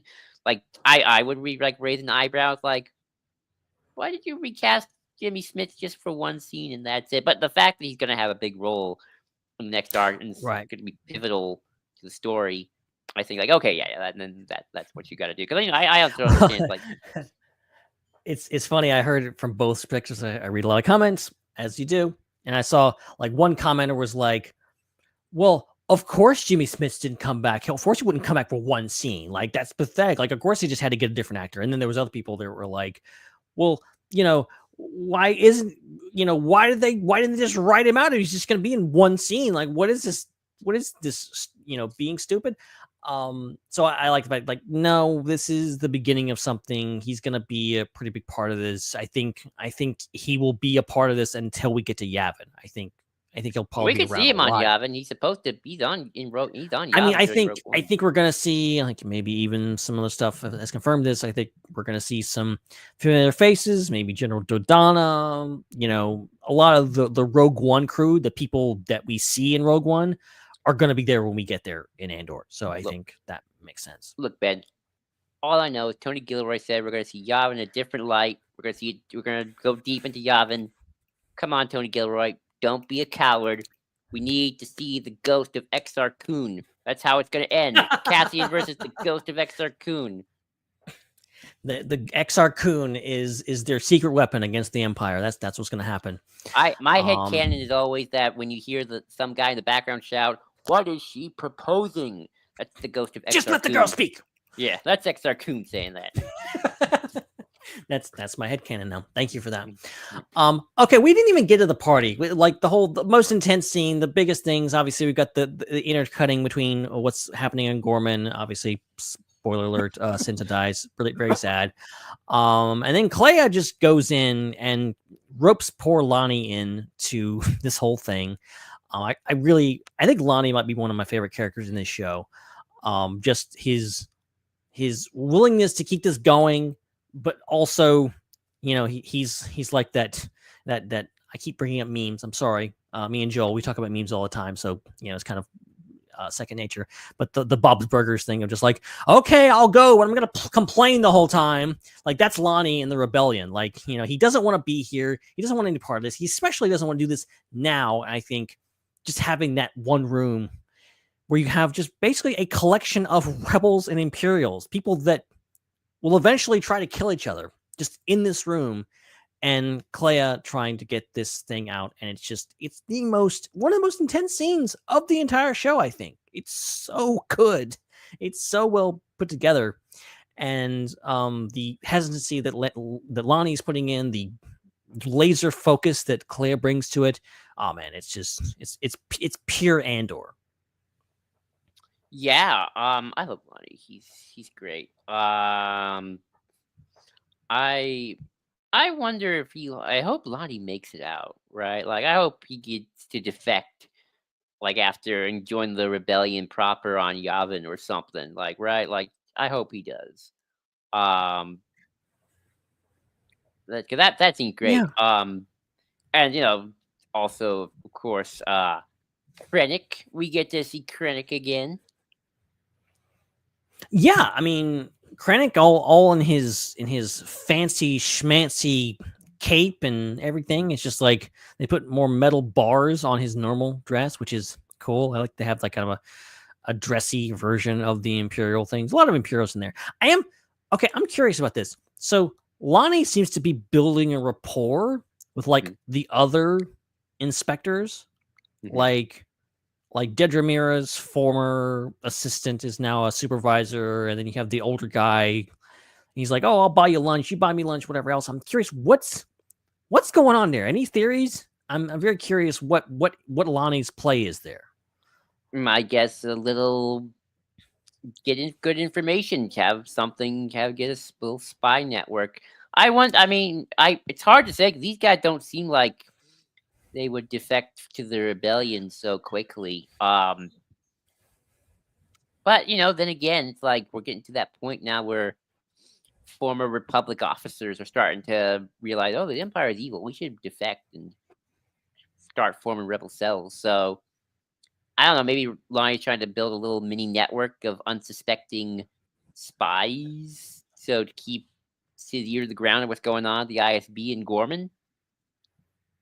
Give to Lucen because Lucen wants to endgame. He wants to know what's going on with Gorman. So yeah, I loved him talking to Lonnie. He's like, "I need the end game. I need the end game." I'm just like, dude, it's an Avengers movie. It came out a few years ago. It's on Disney Plus. You can just watch it right there. Ta-da. But yeah, I know. I really, and I'm like all of these characters. Like I was worried about Cinta and Vel, and my fears were realized in this episode when Cinta got it. So I'm very worried about Lonnie because I really do like him, and I think he could easily be on the chopping block. He's sticking his head out more so than anyone. He's in the belly of the beast. So very curious about where he ends up. But and I love the moment with the art piece as well, like how Clea is like not only just like doing the thing and like making her hand bleed, which is like, oh my gosh, but also that was telling intense. this.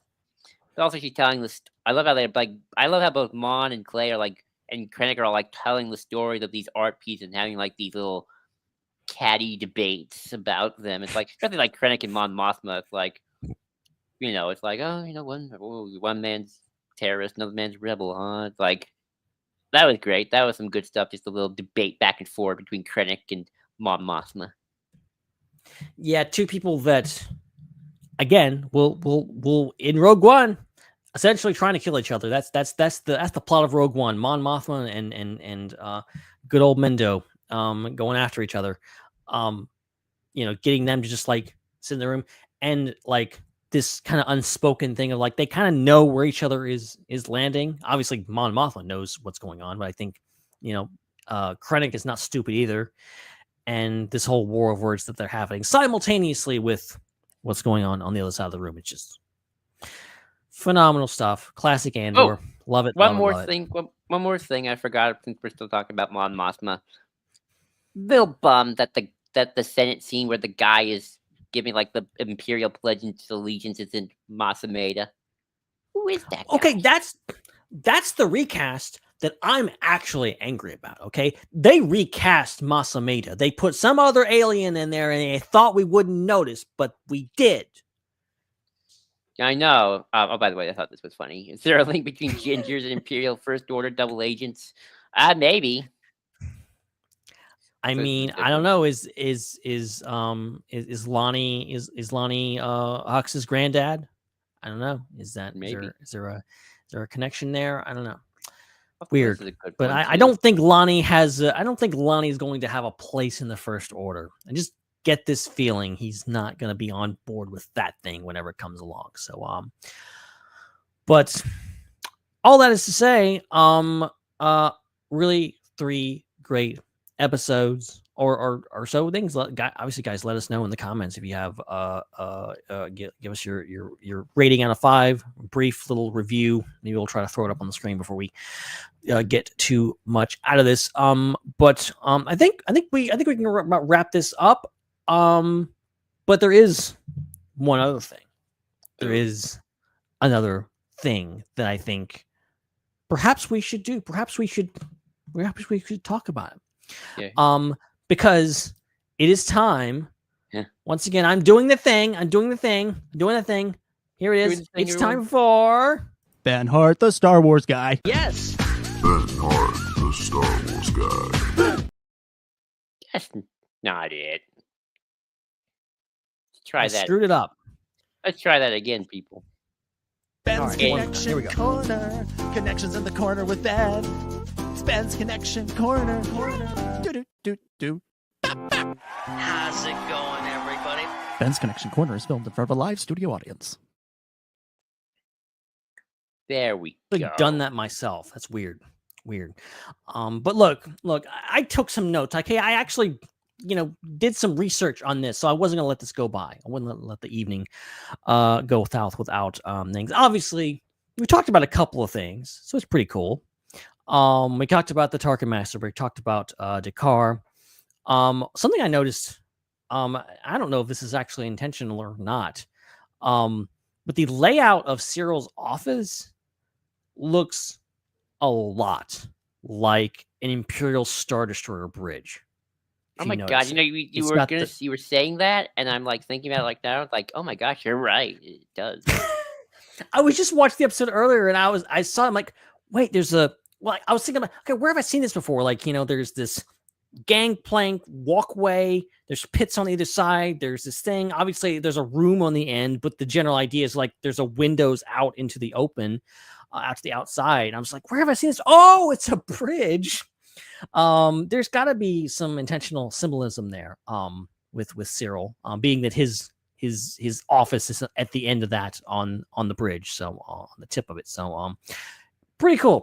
I cannot assume that anything in the show is not intentional, because so many things are intentional. So pretty cool. I also noticed that when the truck, like when they take out the trucks and the repulsor lifts, obviously things, and they fall to the ground and they skid. One of the noises the truck makes on Gorman is the Millennium Falcon hyperdrive noise. Whack, whack, whack, whack, whack, like that kind of whining sound. If you go back and listen to that scene, obviously I would play it here, but Disney Plus would kill us. But it's pretty cool that they included. I see what you did, David W. Collins. I see what you're doing. And also David Collins gets a cameo in this episode. He's back as the voice of the Vandor thing. The Fondor. So cool. The other thing I think I had was, I'm sure there's other things, okay?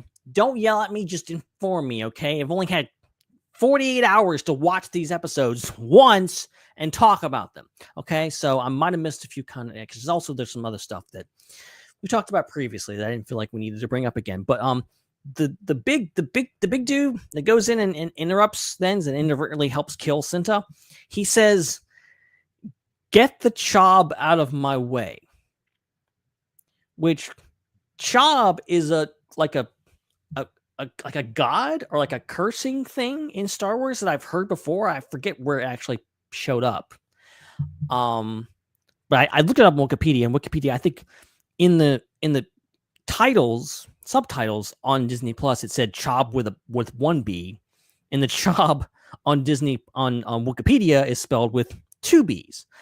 I don't know what to make of that, but I thought it would worth things because it is something that is in canon. Wikipedia says Chob was a name used in phrases in the name of Chob or Chob's Knob in 5 BBY Zorbies. I don't even know what they're referencing here. But it's it was in Casa, the first Andor episode mentioned. So I guess it's an Andor thing, I guess. So it was also in Heir to the Jedi. Weird off the wall reference to a very early canon Star Wars novel. Oh my job. Did you find any connections, Joel? Did I miss anything? Connections. I mean, I only seen the episode once, so I didn't take notes. I mean, I guess if you want to say that, I mean, Onderon, we talked about that. We talked about, correct. I guess Saw indirectly mentioned Steela by just saying sister. Let's see. Thinking. Apparently, Sam Witwer had a cameo in here somewhere, but I didn't see him. I did hear that because they were like, oh, secret cameo from Sam Witwer. I'm like, I didn't see his face, so I'm assuming it was a voice cameo because he does have a lot of voice. He does do a lot of voice work on the shows and even some of the movies. I don't know where he showed up, so I'll have to get back to you on that. I'll have to do some research and see. But yeah, so that's cool. That's, I mean, of course, we talked about the Tarkin massacre, so that's Right. all. Oh, and there's like a big like Zygerian freighter that we see a lot in Clone Wars. I think it shows up in Rebels too. That's one of the ships that you see with the partisans on Dakar, and then later on the other planet. So that's pretty cool. Pretty cool to see in live action. But yeah, I think that's all So- the connections I can think of. I think we did it. I think we nailed it. So that is all for tonight's edition Ben's of Connection Corner. Connections in the corner with Ben. Ben's Connection Corner. Do. How's it going, everybody? Ben's Connection Corner is filmed in front of a live studio audience. Ooh, here's actually one more before we head out. All right. A change in color palette getting darker between 1 through 3 to 4 to 6. I didn't notice that, but that does actually, now that you mention it, the first 3 were a little bit more lighter than the last 3. And see, this is where they get you. This is where they get you. These episodes are so well thought out that you have to assume like everything is things, but it also could just be like, yeah, it's just a different planet. We're in a different part of Coruscant, on a different planet called Gorman. You know, that it's just different. But we're also just like, but what does it mean actually? It's a darker thing. It means we're getting closer to Rogue One. It's a darker time. It's you know, it really gets you and gets you going. And you never know when you're smart or whether you're wearing a tinfoil hat. But it is what it is. So I think with that, I think we will begin to wrap this up, and we'll start with our final thoughts and scores out of 10. And Joel, I will throw it to you first. Let me know what your final thoughts were. Final thoughts? I really like this arc. I think I still like this first arc better. Oh, Ben went dark for like a few seconds. That's scary. I'm on my own, people.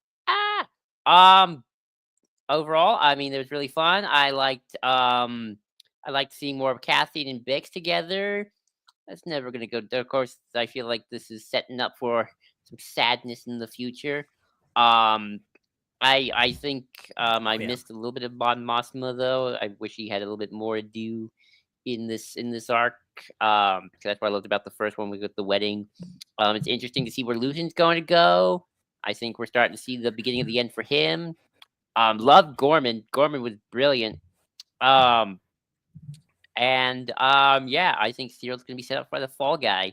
It's not looking good. I'll give this a 4.5 out of 5. I don't know what's our scoring again. Are we doing 10 out of 5? Score out of 10 is what I think we usually do. Okay, 9.5 out of 5. Then I think I can't call it perfection just yet. I still think I'm still waiting for like a wow moment. I'm waiting for that one way out. Which, you know, if knowing Andor, that normally happens near the end. So, yeah, I mean, I'd give it a 9.5 out of 10. I think I'm gonna agree with you. I think I'll probably land around a 9.5 or a 9. A 9 out of 10 probably. I'll give it a solid 9 out of 10 because I did enjoy these episodes more than the previous ones.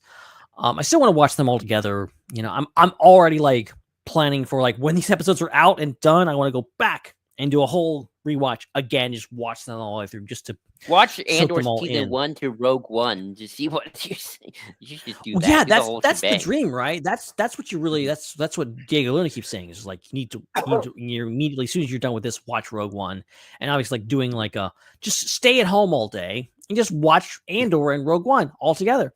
That's the dream.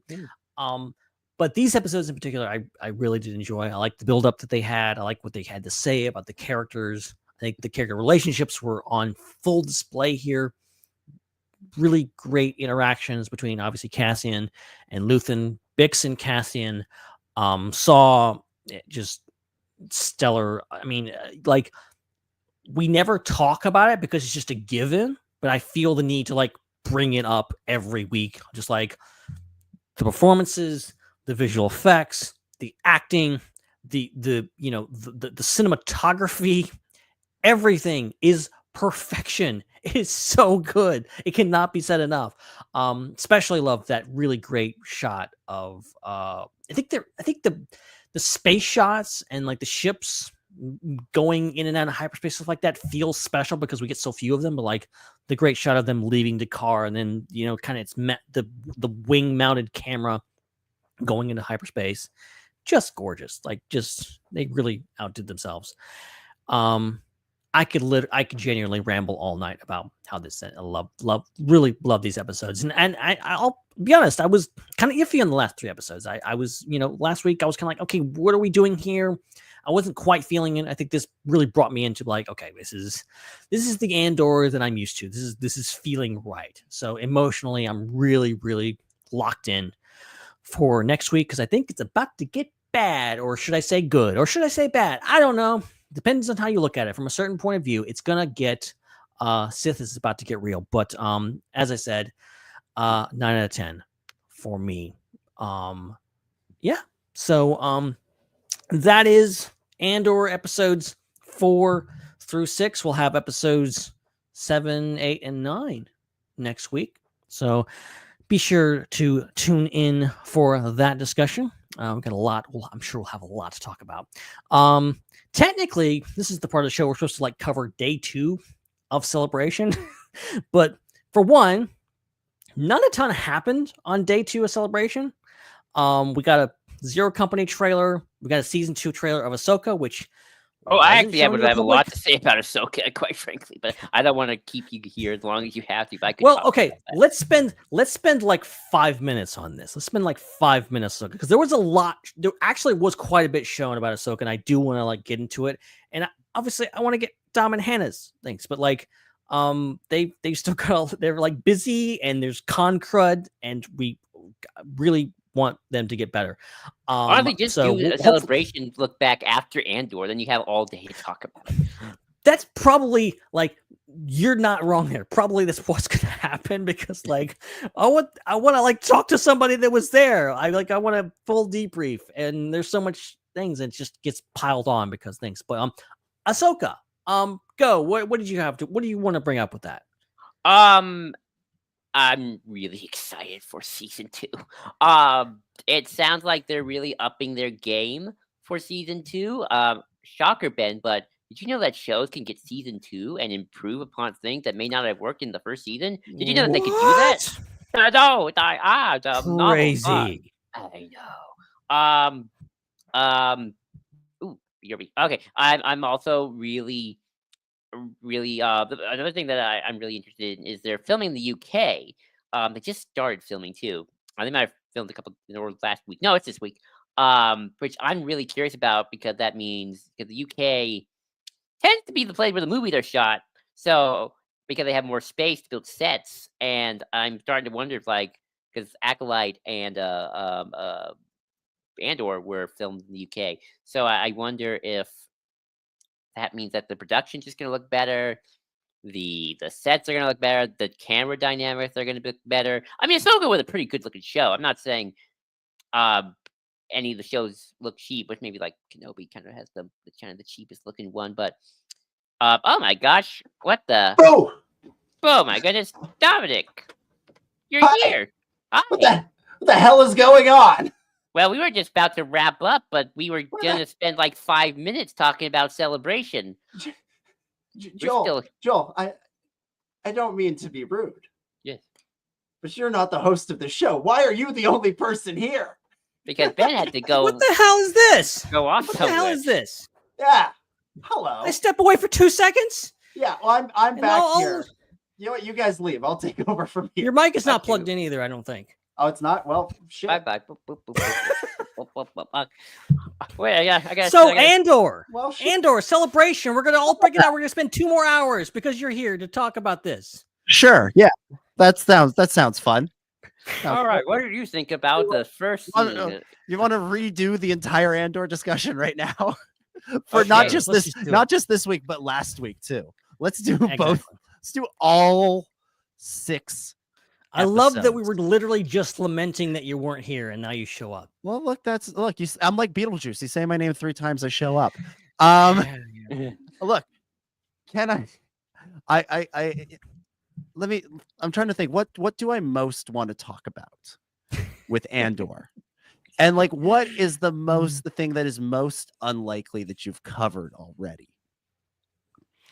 And so I think what we should focus on in my return to the show after a month away or more is that it is still the best Star Wars show, but it's stupid as hell that they use BBY at the beginning of every arc.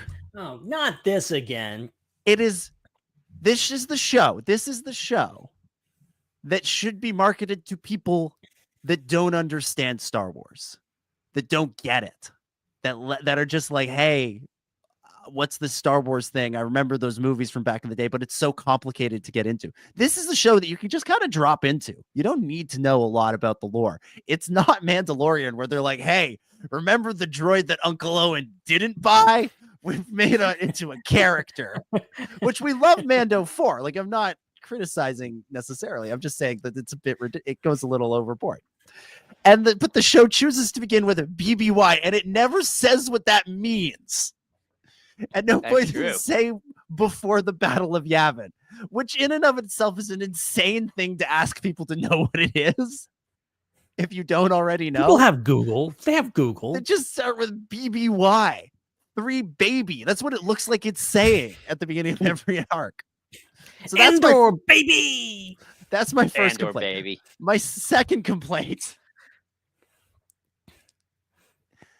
the helmets. Which helmets? There's a lot of helmets. At the beginning of every episode. Oh. That's every show. It seems so much more out of place with Andor. You get these intense, like crazy previously ons that take you through what you need to know from this story about a rebellion against an empire. Like, it gives you this, and then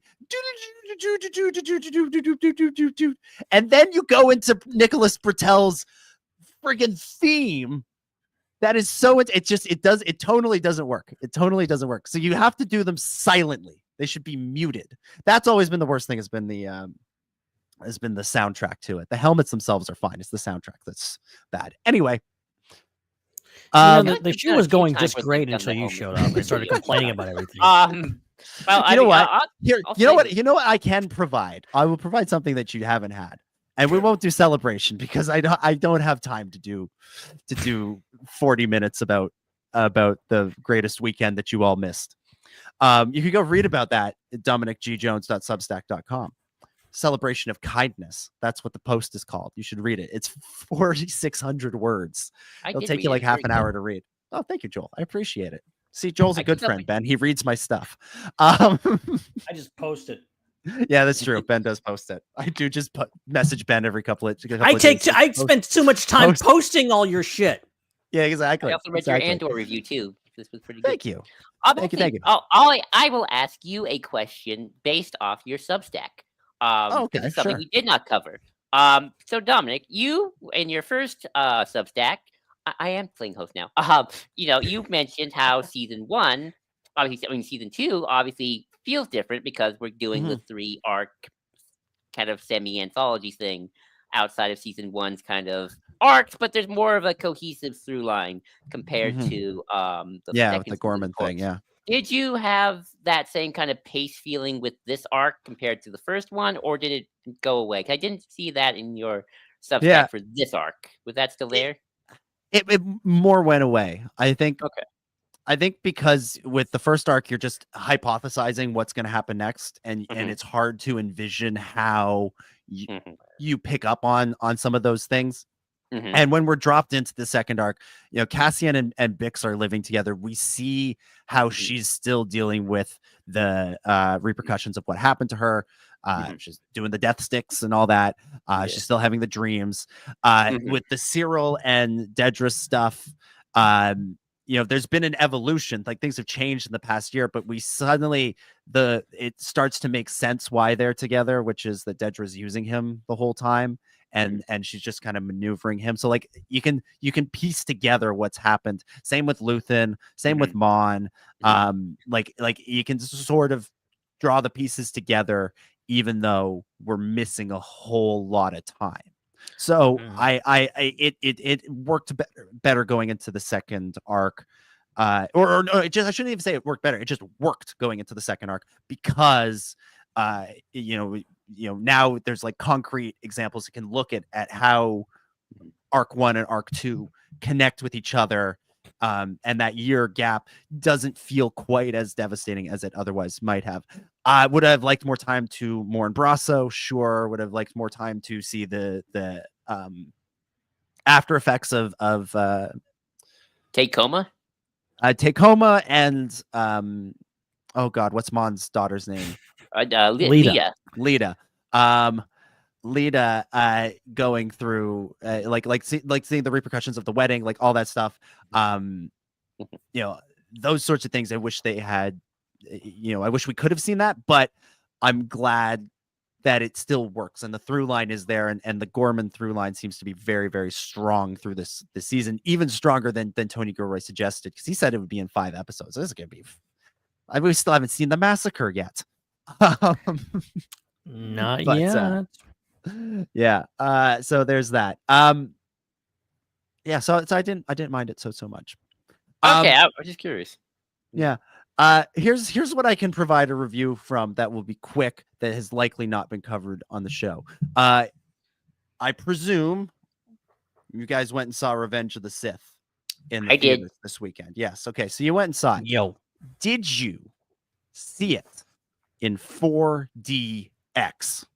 Sadly, no. I don't have that kind of. I'm very cheap when it comes to movie tickets. In this economy, am I right? In this economy, you're right. Yeah. Ben? No, just normal expensive. Normalcy, very expensive. So I saw it twice. I went and saw it once regularly, and then I went and saw it in 4DX. The 4DX thing might be the most insane way to watch that movie. It's incredible. but it is like being, if you've ever wanted to know what it's like to be a paint can in one of those shaking machines, you just have to sit through the Battle of Coruscant. Gosh. Just have to sit through the Battle of Coruscant. It's nuts. Because, like, let me just describe the opening for you. Because for people that don't know, 4DX, the seats move. There's vibrations in the seats. It's sort of like Star Tours, kind of in that way. But there's more. Like, it's more involved than Star Tours, because the seats don't just move. There's vibrations. There's like effects in the theaters. Like there's lights that go off in the theaters. Like when the lightsabers hit, there's like lights around you. There's water effects. There's wind effects. There's smoke effects. God. Like when Palpatine brings Anakin's body back to Coruscant and it's raining. It is raining in the theater with you. It feels like you're being rained on. When the Wookiees jump onto the droid thing on Kashyyyk, you get like splashed in the face with water. It's great. It's tremendous. But this is how it begins. The crawl. With the crawl, the seats like just sort of gently rock you back and forth. Uh-huh. And it's almost like you're being like lulled to sleep. You're like, oh boy, this is nice. Isn't this great to watch the Star Wars movie? And then it pans down, and we all know how the movie begins. Get the lens flare and the ship, and the drums start. Doom, doom, doom, doom. And with every doom, every drum beat, you get a little vibration in your seat right under your butt, in time with the music. So it's hilarious. And then the ships come in and the war starts, and you just get thrown back and forth for 40 minutes. Oh, it's crazy. I tried to pick up my drink at one point when it was like a little bit quiet, and then there was an explosion and I spilt my drink all over me. I created the water effects for a minute there. It was nuts. And my God, I'm 6 foot, like close to 200 pounds. Like, I'm a big dude. I'm not like giant, but like I'm like so like I'm getting like thrown around and wow that. My friend who I'm with, she's very petite. She was getting air. Like she was coming out of her seat with this crazy thing that we were doing. It was wild. And like it's not just the Battle of the Coruscant. The lightsabers, you move with every swing of those sabers and you feel every clash in your seat. It is nuts. It is so much fun. Wow. It is great. I loved it. That sounds amazing. I don't think I could ever do that because of my disability, but that sounds hilarious. It's amazing. Yeah, it's nuts. We got to the end and it was sort of like you get out of the seats and you're like, geez, gotta move, gotta like be careful here. So yeah, loads of fun. Really, really good time. Oh my god, terrific! Awesome. It was awesome. But the vibrations under your butt right at the beginning in time with the drums. That sounds. I almost like couldn't. I almost thought I don't know if I'm gonna be able to make it through this movie. This is so ridiculous. This is so that would be scary because like you want it to be pretty, active because like why are you going to a 4D theater if it's just like, oh, the seats moved just a tiny bit, like you want it to do the thing. The only other movie I've seen this way was Dune Part 1, and Dune Part 1 had like 1 or 2 sequences where you were being jolted around. The rest of the time the seats just sort of moved with the camera. So if the camera panned up, the seats sort of leaned back. If the camera shifted to the side, you shifted to the side with it. Like it was a very calm experience. And then you'd get this really dramatic like shaking. This was like you get shook for 40 minutes. And then we all know how the movie then goes. It stops being an action movie for the next 40 minutes. So nothing happens. And you're just sort of sitting there watching the movie. And every now and again, there like a ship goes by and there's a little bit of a shake because it's like you have to do something. And then you get to Utapau, and again you're right back to being shaken around like I said, like a paint can for the entire movie, the entire back half of the movie. It's great. It's terrific.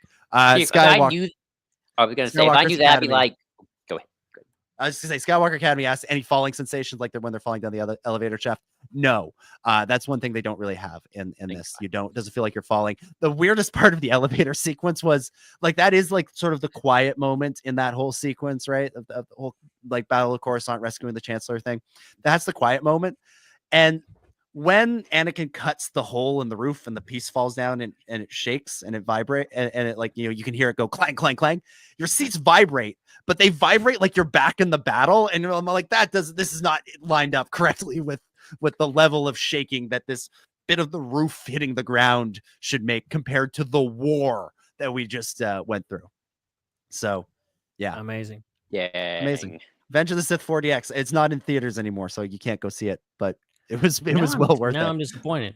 I'm excited for Mando Grogu in that. I think that's going to be great. I think that's going to be another one that's insane because that's just going to be a 2-hour action movie. Jon Favreau's just gonna throw every trick he knows at every time Mando gets like socked in the helmet by somebody punches him. It'll be like, well, yeah. So 4DX does have that ability to like punch you in the back. That never happened in the Revenge of the Sith one. In Dune, when Oscar Isaac gets stabbed in the back? Oh no. Yeah. It feels like you get punched in the back by your seat. Oh, I hate that. I was at a Disney thing once and they had like a poker thing and I hated that, man. That was the worst. Yeah. So there you go. That was fun. And I just let me real quick clarify because I went in hard on my like pet peeves about Andor and really just the Disney Plus stuff. Season's been amazing. Like it's been flawless. Like how like it's been everything that I've wanted it to be in terms of quality. That like it's just been so good. Like it's hard to even come up with serious criticisms of it. That's why I led with this ridiculous ones just a minute ago. So oh no, fair enough. Yeah, there you go. But if you want to hear me talk about Ahsoka season 2, go watch Eye on Cannon. That's what Tom interrupted me. When we were talking about Celebration, Look, Oh, we've no. already resigned ourselves to just doing the celebration talk after Andor. Okay, this is not going to happen right now. It's just like we got too much to talk about right now. Yeah. Oh, I've got great celebration stories. Many of them you can read in my Substack. A few have held back, including how day one began with me sprinting. I heard about that board. Like, oh, no. That was really fun. Always fun. That was really, really fun. And like one of the best listener, I had some great listener interactions, but there's one that was like, like the one that like I really hold dear for reasons that I'll get into at another time. So, yeah, Those are always there you go. And I got to walk around with Hannah while all the people recognized her. It was fun. All people going, people going, I watched you make sound effects on the internet. And I just like, yeah, that's her. Oh, look, it's Thrawn Girl. Exactly. No, literally everybody kept saying, I love the pod racer video. It was terrific. It was like, because that one went like super viral for her. That was huge.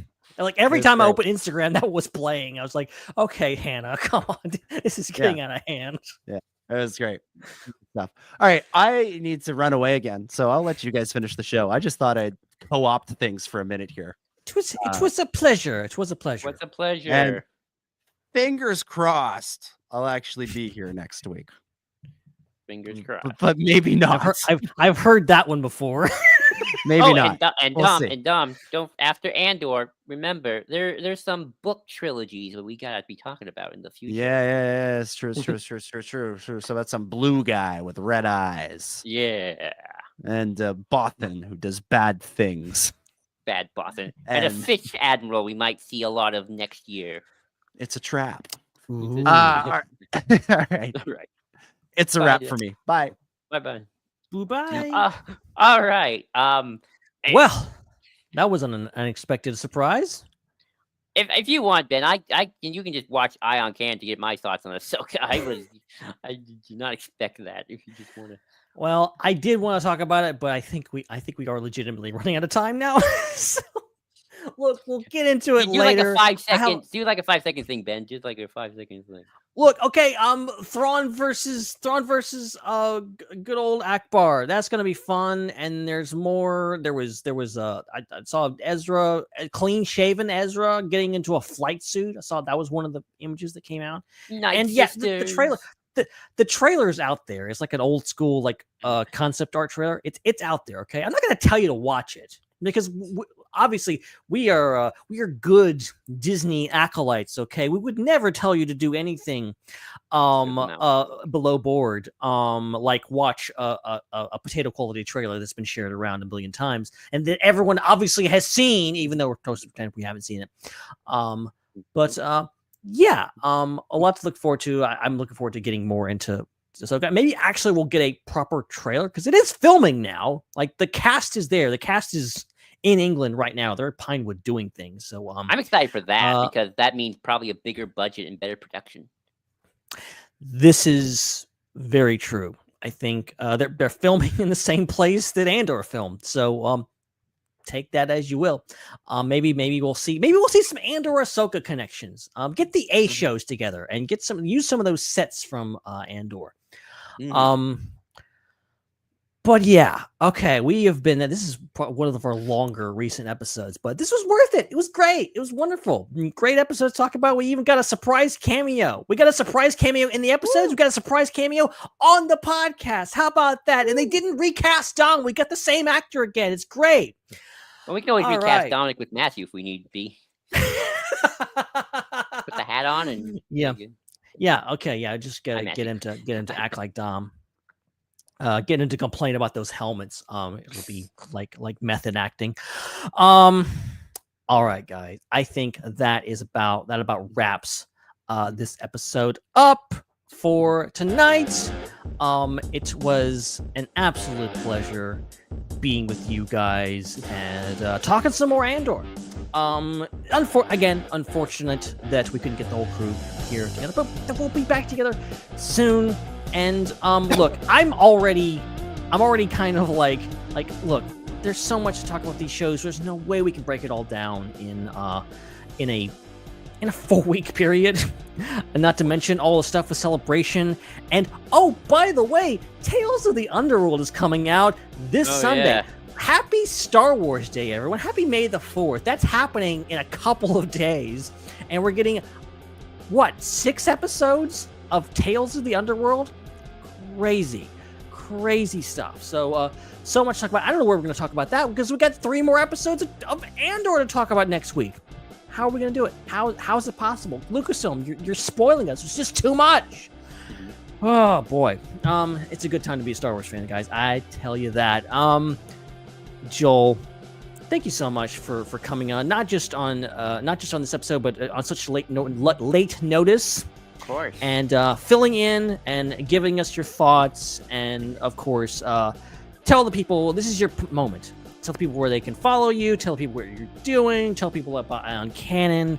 Tell me about the Discord. Whatever you want to promote. Yeah, you can follow me at JID20234 on Blue Sky. JID20234 on Blue Sky.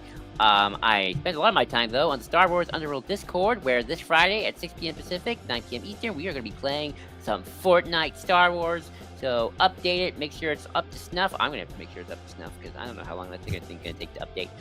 Ben, you make sure that thing could update. Make sure your Switch is on and doesn't take forever. I'm going to stay up all night if I have to do it. Make sure. Yeah, do it, man. Do it. Of course, I am, as always, on the Ion Cannon podcast Mondays at 5:30 p.m. Pacific, 8:30 p.m. Eastern. I always have to think about the time. Where, again, we also will be talking about Andor episodes 4, 5, and 6. I'll be joined with my buddy Matthew. We can break down the episode and all the canosity that comes with it. So, yeah, which you can also follow us on the Ion Cannon Blue Sky as well. That's great. Good stuff. Dominic just here.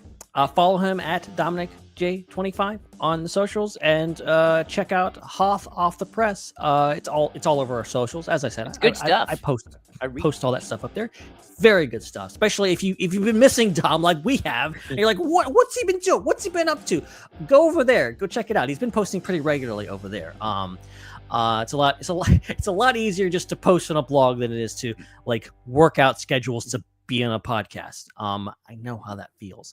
So yeah, good to hear from Dom, and I'm sure Chris and Hannah will be back very, very soon. But in the meantime, of course, follow us at the SWU on most of the socials. Go check out the Star Wars Underworld Network Discord. The link is in the description of wherever you're listening or watching this. Check out the Star Wars Underworld Network. You can follow me personally at Ben Hart with no E. I talk about how the world is on fire, and then I occasionally talk about Star Wars, where I put out my new Andor spoilers without context. I have a lot of fun doing those and their things, and get a few laughs. So yeah, and these episodes were chock full of weird things that out of context are just very funny. So yeah, honestly, I don't know what else to say. This has been great. This has been a lot of fun. For Chris and Hannah, wherever they are, for Dom, thanks for joining us again. For Joel and myself, I got a fan. Sorry, got a fan. There you go. Hey, see, you're seeing Joel. We're all Joel fans, and now you're one of the party. It's good stuff. Yeah, guys, this has been great. We will be back next week, hopefully with some surprises, some more people to get some more thoughts on the upcoming episodes and whatever else there is to talk about next week. Because yeah, we are internally spoiled with Star Wars, amazing Star Wars content. But yeah, it's been great, guys. We love you. We hope to see you again soon. But until then, may the Force be with you.